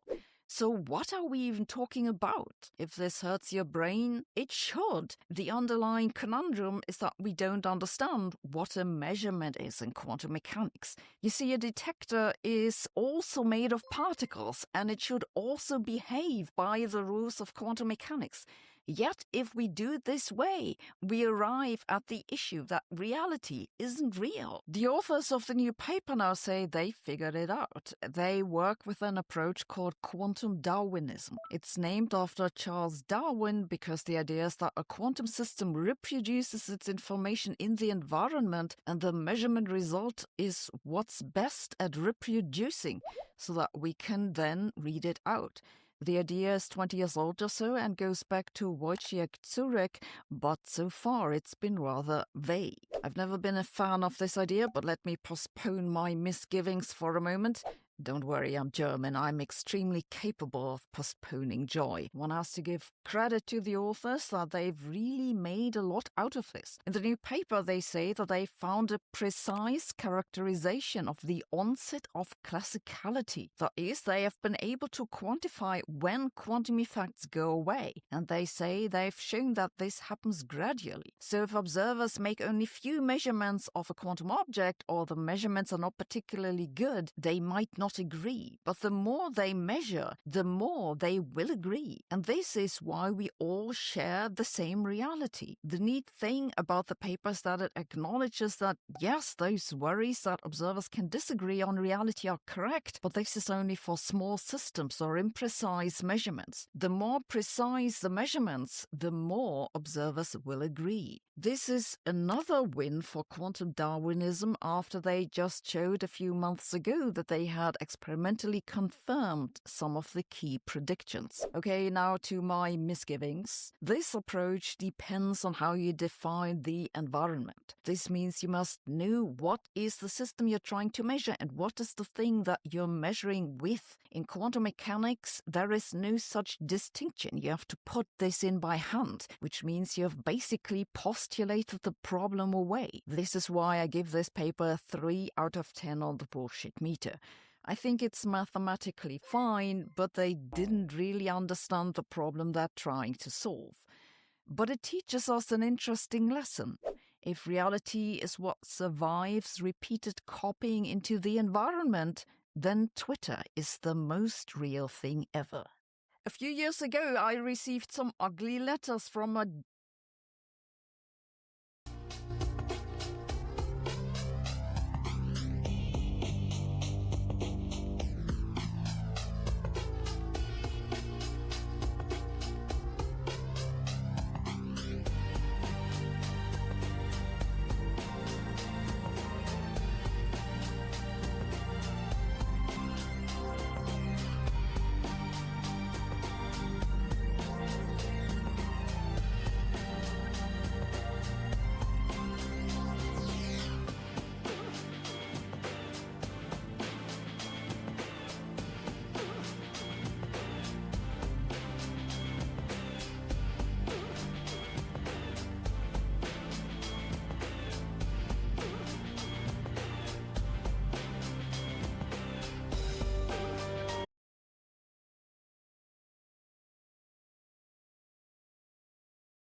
Mel Science has lovely experiment sets for children and young learners. They cover physics, chemistry, and STEM in general. Each kit includes the equipment and step-by-step instructions. This kit, for example, explores magnetic levitation. I find magnets eternally fascinating. They are such a clear example for how forces invisibly extend through space. It's not just that magnets have so many practical applications from magnetic levitation to microphones, it's also one of the 4 fundamental forces of nature. It's a great gift for curious kids who love learning by doing, and it's also a great basis for further exploration. And here comes the special offer. If you use the link in the info below and the code SabineYear, you'll get a year of science for just $22.45 per month until March 21st. And now back to the science news. Friction is everywhere all the time. Friction is why we can walk and why cars can drive. It's why you can lift a glass and write with a pen. Without friction, your muscles wouldn't contract and your blood wouldn't properly clump. Friction is part of our life, whether we want that or not. But just like electrical resistance, friction wastes a lot of energy. Every time a motor turns, every time a fridge pumps cooling liquid, every time a turbine makes another turn, friction creates heat, which wastes energy. And it's not just the direct loss of energy during operation, it's also that friction causes wear, which means you must replace parts. Gears, pistons, fan, all these gradually wear down. For engineers, friction can be a headache. It's not just engineering. A remarkable example for what a difference low friction materials can make comes from the swimming competition of the 2008 Olympics in Beijing. That year, several contestants came with new high-tech swimsuits made from ultra-smooth, water-repellent fabric rather than the traditional swimwear material. These suits were designed to significantly reduce friction with the water. That in return decreased turbulence and saved the swimmers energy, so they could move faster. 23 world records fell because of this. After lots of debate, the International Swimming Federation banned the suits for most competitions. I honestly found that very disappointing because for me the technological advances that help athletes run faster, jump higher or hit stronger are as remarkable as the rest of their performance. But fine, no supersuits. Let's return to engineering and the new paper. The authors have shown that it's possible to make two solid objects slide past each other with almost no friction. The material they used isn't anything fancy, it's graphite, the same stuff that pencils use. Graphite is made of many extremely thin sheets stacked on top of each other. Those sheets can slide easily, which is why pencils work. The authors of the new paper grew very pure graphite crystals with almost no defects. Then they peeled off flakes that are about 1/10 of a millimeter wide, and those they showed slide over each other with almost zero friction. The reason this didn't work previously was simply that it's difficult to grow the graphite purely enough. You might say, okay, but 1/10 of a millimeter isn't exactly large. Well, for one thing, that is quite large for microscopic devices. It's also much larger than the previous demonstrations. You might also remember the superconductor experiments that were literally working with tiny crumbs. So this is at a similar lab level. Their no friction material has a peculiar feature though, which is that the friction depends on how the atomic lattices on the two surfaces are aligned. For some angles, friction is low, for some it's high. This might come in useful for some applications, but it's still not the universal no friction coating we're hoping for. This, of course, is not the only recent development in frictionless research. I'm just using this paper as an excuse to tell you something about this. There are other groups working on other materials, and not just that, but also on how to make those materials more durable and easier to produce. It's easy to underestimate this sort of research, but this isn't a niche interest. Low friction coatings are a billion-dollar market, and the market is projected to almost double in the next 10 years. I know this isn't the sort of sexy fundamental physics breakthroughs that people seem to be drawn to, but I think that material science is one of the most underrated research areas. You don't have to take my word for it. If you look at what artificial intelligence startups want to do in research, material science is at the top of the list. Why? It's because there is a quiet revolution in material design that most of the world is entirely missing. And the people who work on those startups understand that there is a lot of money to make there. It's not just surface coatings to reduce friction, it's better electrical or optical behavior, self-healing cracks, intelligent responses to temperature or pressure change, and so on. Not flashy, just world-changing, slowly, without drama, and with very little friction. Thanks for watching. See you tomorrow.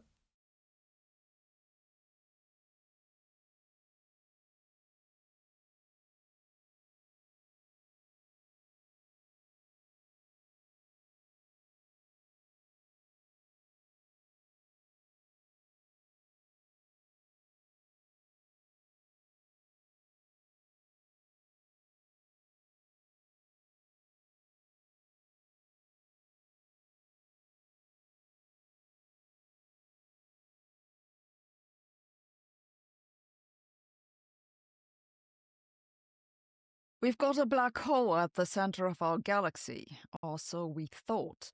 A group of astrophysicists now says that might be wrong.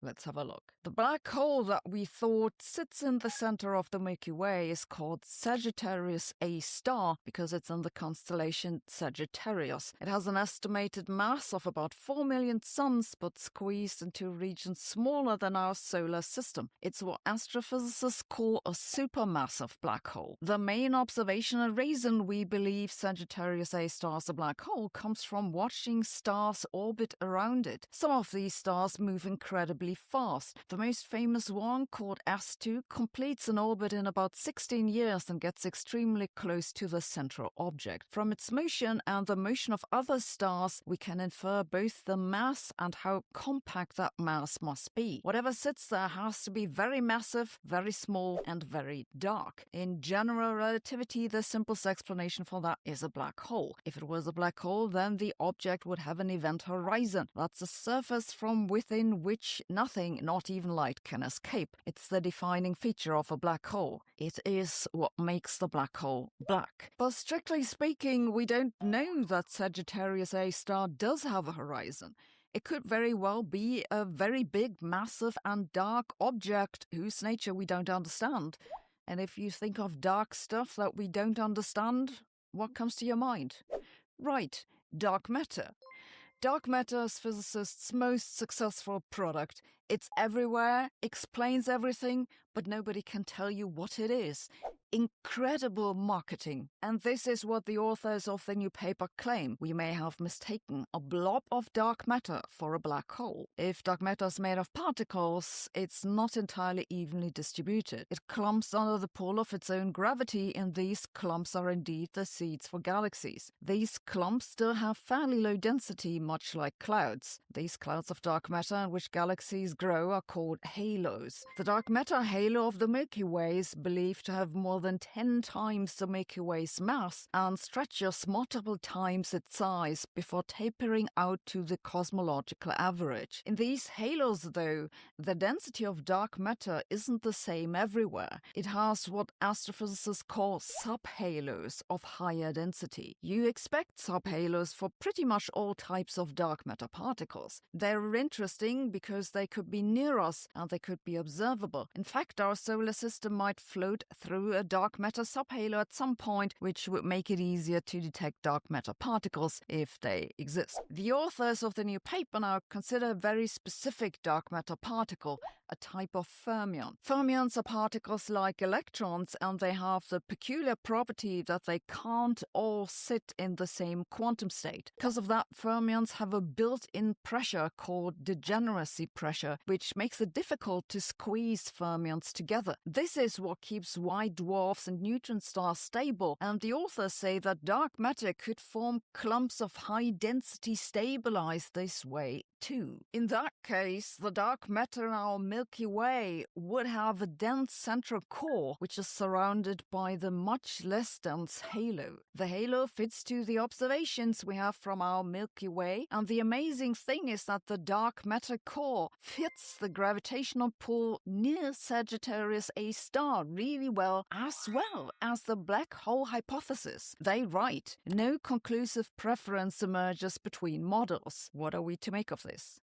One caveat is that the authors only use some of the observational data that we have of Sagittarius A star. That's okay, one has to start somewhere, but it's possible that if one looks at all the data, a preference for one or the other explanation emerges. The other issue is that they use a very specific dark matter model with properties that they tune to fit the observations. Doing this for one galaxy is one thing, doing it for all galaxies is another thing entirely. That's this is not a crazy idea, because astrophysicists have always had trouble explaining why supermassive black holes form so early and grow so fast. The theory never quite added up, so maybe the answer is that some supermassive black holes just aren't black holes. I give this a 7 out of 10 on the bullshit meter. It's fairly high because the model is so specifically tuned.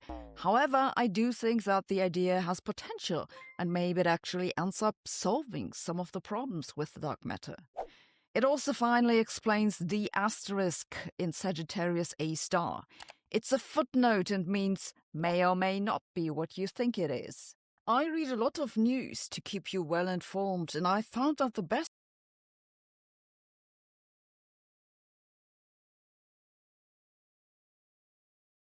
I got a lot of questions about the headline saying that fusion reactors might create dark matter particles. Really? Yes, that could actually work. How big of a deal is that? Let's have a look. Today's episode was made possible by Mel Science, which is a subscription service for science experiments that I personally enjoy a lot. And I have the most amazing special offer for you. Mel Science has lovely experiment sets for children and young learners. They cover physics, chemistry, and STEM in general. Each kit includes the equipment and step-by-step instructions. This kit, for example, explores the polarization of light. I love this not just because the polarization of light plays such an essential role in everyday technologies like sunglasses, screens, or photography filters, but at the same time, it's a good entry point to quantum physics, because polarization is ultimately a property of photons, the quanta of light. It isn't just a great gift for curious kids who love learning by doing, it's also building a basis for much deeper questions. And here comes the special offer. You'll get 70% off for the first month of any Mel Science subscription if you use my link below and the code MEL70 at checkout. This offer is available only for 1 week until March 4th, so don't miss out. And now back to the science news. The idea that fusion reactors could produce dark matter particles in so large numbers that we could measure them has a precedent. It's that fission reactors produce loads and loads of neutrinos, and this neutrino emission has actually been used to measure the properties of neutrinos. Neutrinos are all around us because they are emitted by the sun, but they interact with matter very rarely. They literally just go through the entire planet. This is why neutrinos are often called ghostly in the popular science media. The nice thing about producing neutrinos in fission reactors is that you know exactly where the neutrinos are produced. You produce them in huge amounts, and you can even control their production, so that makes for a great experiment. The authors of the new paper now pursue a similar idea, but for nuclear fusion reactors that produce large amounts of dark matter particles. Again, we already know that dark matter particles, if they exist, mostly go through normal matter because otherwise we'd already have noticed them. But whether you can measure them depends on how many you can produce. So this is a neat idea. It seems to go back to some equations scribbled on the whiteboard in the Big Bang Theory sitcom. They consider the most common type of nuclear fusion. This is between deuterium and tritium, two isotopes of hydrogen. They combine to form a helium nucleus plus a very fast neutron. Those neutrons are what makes nuclear fusion so nasty to deal with. Because they have no electric charge, the strong magnetic fields don't trap neutrons.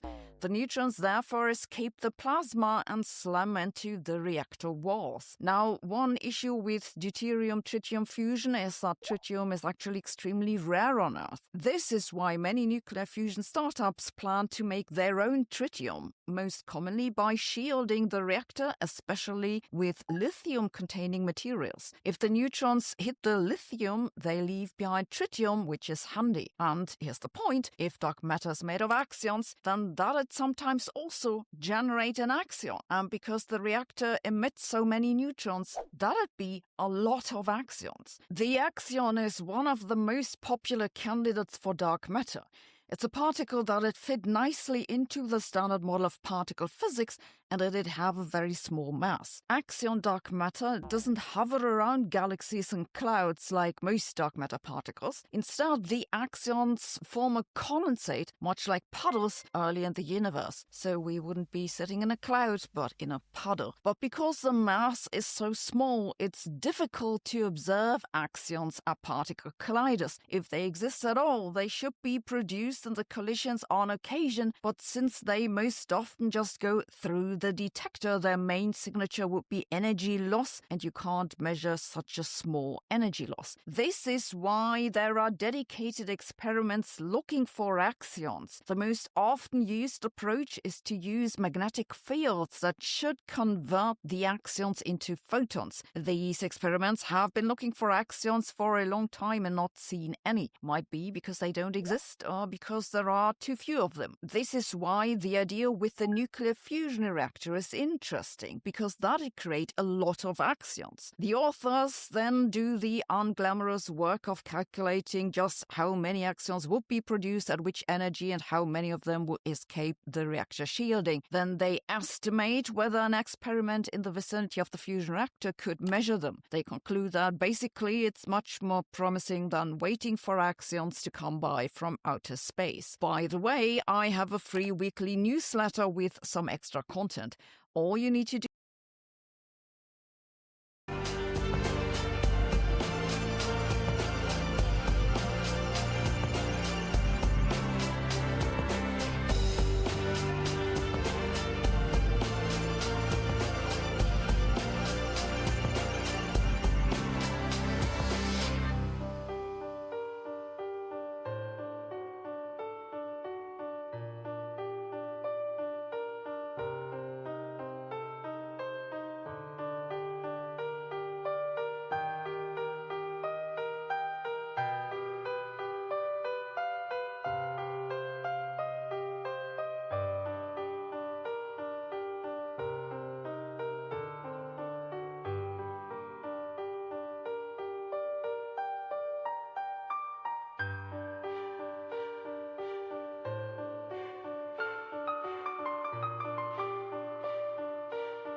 I recently had a realization about quantum computers that I missed before that I want to share with you.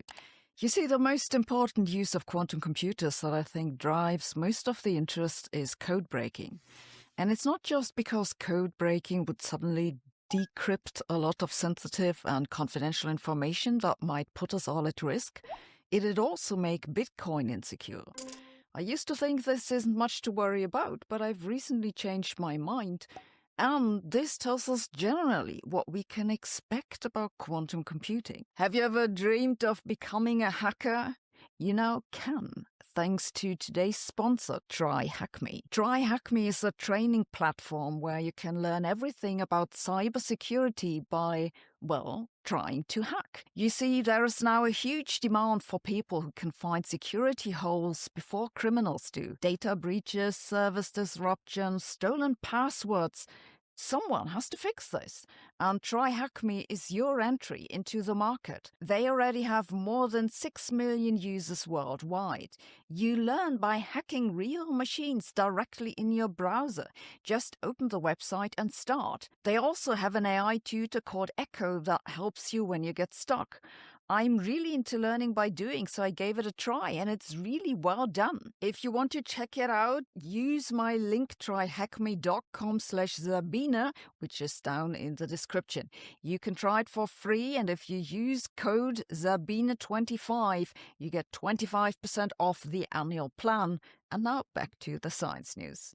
I know that a lot of people think of Bitcoin in particular and cryptocurrency in general as a sort of speculative fringe investment scheme. I think they're dead wrong. Cryptocurrencies will only get more relevant in the future. The entire system of conventional banks is going to go out of the window in the next decades. This is going to make a big change for the global financial system, and that'll affect all of us. And like it or not, Bitcoin is still the most prominent cryptocurrency. So what goes on with Bitcoin concerns all of us, though my financial strategy is currently, I hope Germany continues to have a functional infrastructure. But what does Bitcoin have to do with quantum computing?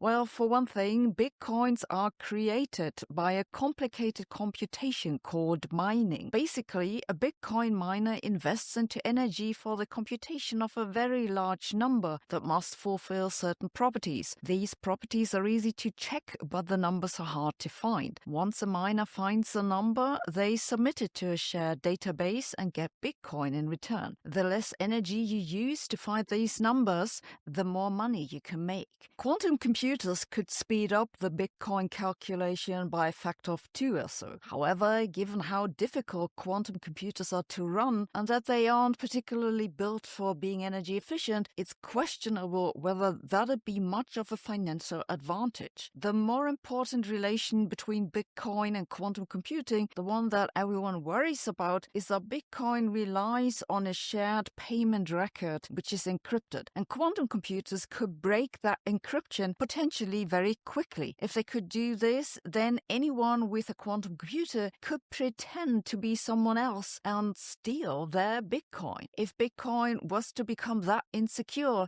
it'd dramatically lose value. Now, the encryption protocol that Bitcoin uses is a very complicated one. The first commonly used encryption protocol that quantum computers are likely to break is RSA, which was used for a long time. There are probably a lot of RSA encrypted documents in the hands of foreign governments that could suddenly become readable. This is somewhat of a political nightmare. But Bitcoin miners and traders are relaxed about this because it's clear that RSA will be broken first before Bitcoin security will falter. So they'd have an advance warning and time to up their security protocol. Indeed, I used to think this as well, but when I recently looked at what's going on in quantum computing, I realized that this is dead wrong.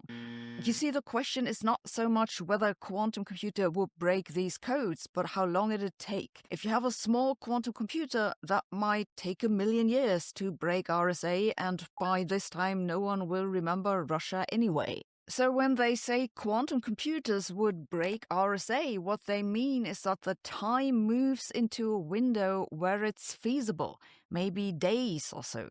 To break the Bitcoin encryption, you'd have to break a more complicated cipher within minutes.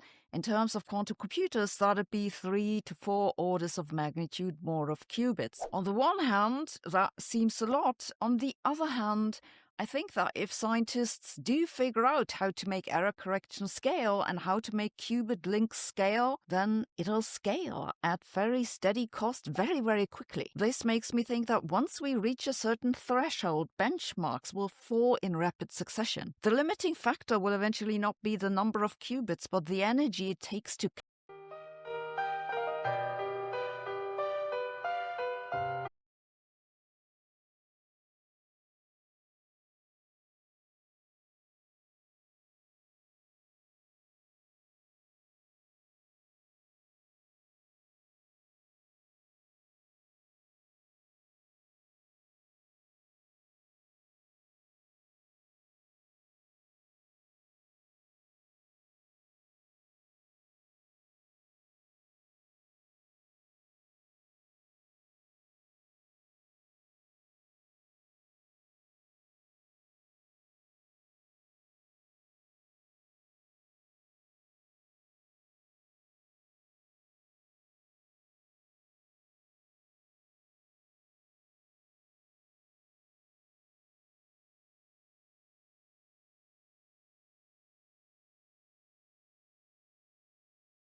calculate with them. Now, let me be clear, I think we aren't anywhere near this threshold.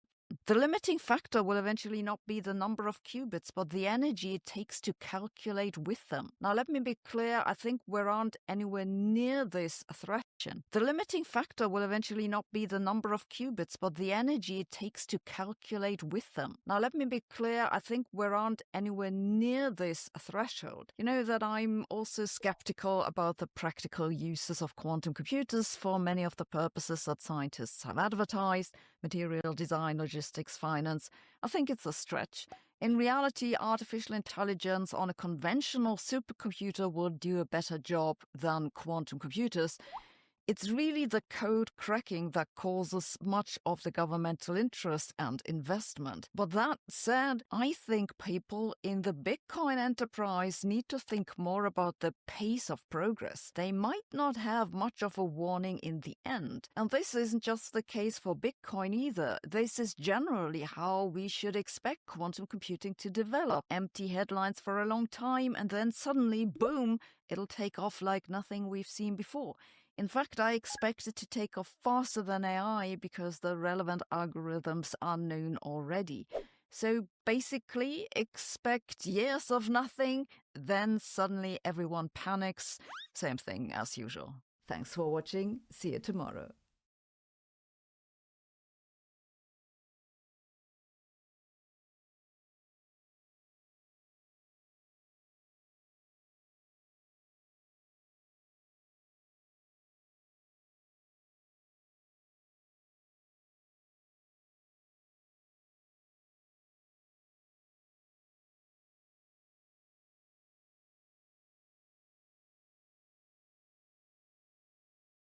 Thought your ex was a cheater? Your new hire might have 13 other jobs. You know, I don't get it. What's wrong with people being able to work more than one job at the same time if they're able to? And if everyone's happy with their work and they're reliable, available, getting everything done, who cares? But we keep seeing things like keeping fraud out of the applicant pool. Just because they have another job doesn't mean it's fraud. Can we stop with this labeling? Sometimes people have another job just to put food in their mouth, just to stay alive, just to keep working, which is a life in and of itself. To use the label fraud with this ad just is nuts to me. We have other posts on LinkedIn like this. The newest workplace trend is not quiet quitting, it's job stacking. Job stacking, aka overemployment, is when someone works 2 full-time jobs at the same time without either employer knowing. Well, that's because it kind of has to be that way. If a company knows you have another job on the side, they're not going to like that. Whether it's a part-time job or moonlighting or a side hustle or another full-time job, it doesn't matter what kind.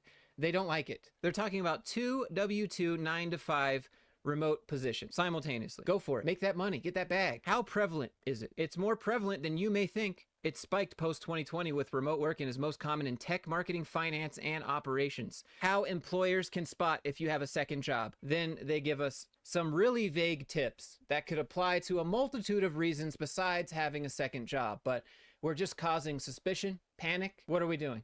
A rigid calendar. So if you block like deep work sessions for yourself on your calendar where you just don't want to be bothered, you might actually have a second job. Hey, you have a dentist appointment, you might actually have a second job. And your camera is always off. Why are you peeping so much? Why do you need to see what I'm doing? Just look at my work. Look at the outcome. Slower response times are an indicator that you might have a second full-time job. Or maybe things just got busy. Or maybe they just got tired of talking to you. Or maybe they're just exhausted. Declining ownership. This happens to employees that just have one job all the time. It's called burnout. Declining ownership. You have a second job. Okay. Overlapping employment dates. Well, if you're overemployed correctly, you're not showing anyone overlapping employment dates. Because as you can see, they don't like that. And then also vague outcome metrics. Why not just look at the outcome itself? If they're getting everything done, they're reliable, and you're satisfied with the quality of their work, who cares? The hard truth, if someone can successfully do 2 full-time jobs, you may not be demanding full-time impact. How does the boot taste? Really? Are you trying to have companies with a culture that's like, if you have time to lean, you have time to clean? This isn't just about catching people. Oh, it's not just about catching people, so it is about catching people in the process, but not only about that. Why are you snitching? Why are you trying to get people caught? And what's hilarious to me is that when you go to this person's profile, you can see CEO and founder. It makes a lot more sense. And then they're also a podcast host. And then they're also an official member at some business journal leadership trust. And usually the response is, well, it's different. They don't take that much time. And the reality is that's a lot of 9-to-5 positions. They don't take that much time.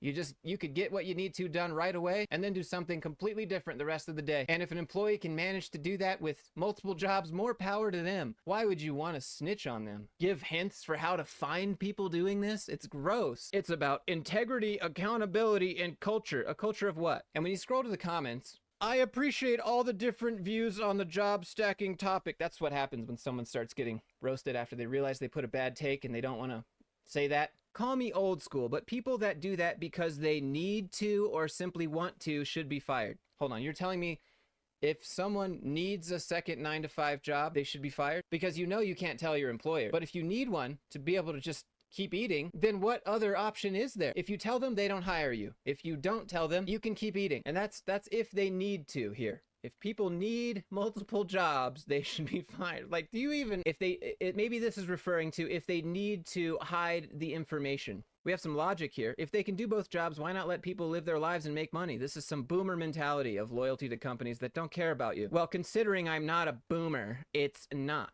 It's called morals. If someone's paying you to do one job and they believe you have one job, that's what it is. No, I have a job. Why do you care if I have one job?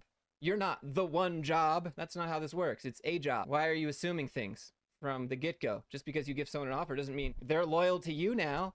Why are you licking the boot? You deserve to be fired and not get unemployment if you try to swindle an employer. Do you know what employers do to employees? Companies out here just posting fake jobs to collect information, giving interviews just to steal your work and not hire them, asking for insane amounts of interviews, telling them there's not going to be any more layoffs, and then immediately laying everyone off. You deserve it if you try to swindle an employer. If you tell them that you're working a second full-time job and they're okay with it, then that's fine. If you hide it, though, and actively avoid either company from finding out, that's active deceit and shows something inside you understands why you're doing it is not right. Have you ever considered scenarios where you don't want people to find things out because they'll just start assuming things, making decisions that aren't relevant?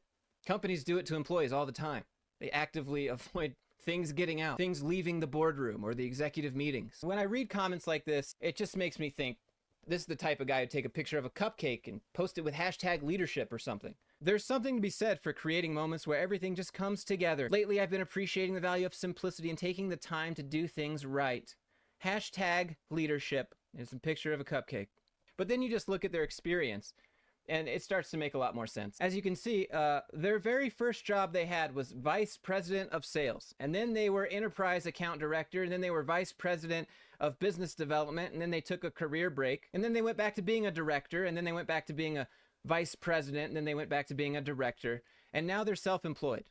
I don't know. I imagine with this many VP and director jobs underneath your belt could really do something to you. And then we have some more logic here from Gabriel. No one is swindling anyone. Person's doing the job. They're both doing jobs. The company doesn't own your body, and frankly, your loyalty either. They would lay you off when they feel like it if they wanted to. This is just major bootlicking. Hourly is tolerable. Salary, in my opinion, is not okay. Yeah, and that's why the whole point for them is to not know. And he responds and says, exactly, that's unacceptable behavior. Your company needs to know if you have another job overlapping the same time. No, bro. No. Look at the output. Look at the results. Trust me to get the work done and move on. Okay? You don't own them all of a sudden because they're giving you value. And then down here, this situation is incredibly nuanced. Most people don't job stack out of malice or deception. Most people do it because, well, they just can't manage to find any other job that lets them make a living and keep on paying bills. Show me proof this is an actual trend and this isn't just a bunch of boomer CEOs making claims trying to drag people back to the office. I know a few people who are doing this, not because they want to, but because they need the financial cushion if they're laid off again. Good for them, especially for disloyal companies that have layoffs. If companies are not loyal, then it's a smart bet for employees to be overemployed. Exactly. Why not just build up that security? One job lets you go, you got another one. How would you put both jobs contemporaneously on your LinkedIn profile without both companies noticing? You have multiple LinkedIn profiles, bro. It's not hard. Make 2 profiles, one with one company, one with another company. Up to you. Or just don't use LinkedIn. Stop telling them so much about you. They don't need to know. Definitely don't tell them how many jobs or other jobs you're working. It doesn't matter. What matters is the output. Are they satisfied? Are you reliable? You're there? You're okay to work with? All right then. But anyways, what do you think of job stacking or overemployment? Let me know down in the comments below. And if you have anything you'd like me to showcase on the channel, you can email me, Instagram, Discord, however you want to do it. Links for all of that are down below. And if you're tired of dealing with corporate nonsense like this, then check out my website, joshuafluke.store, where I have some resume reviews, custom crafted resumes, courses, consultations, and some other things. Check it out, joshuafluke.store. Having said all that, I hope everyone is doing really well. You deserve it. It's all going to work out way better than expected. And I'll see you in the next one.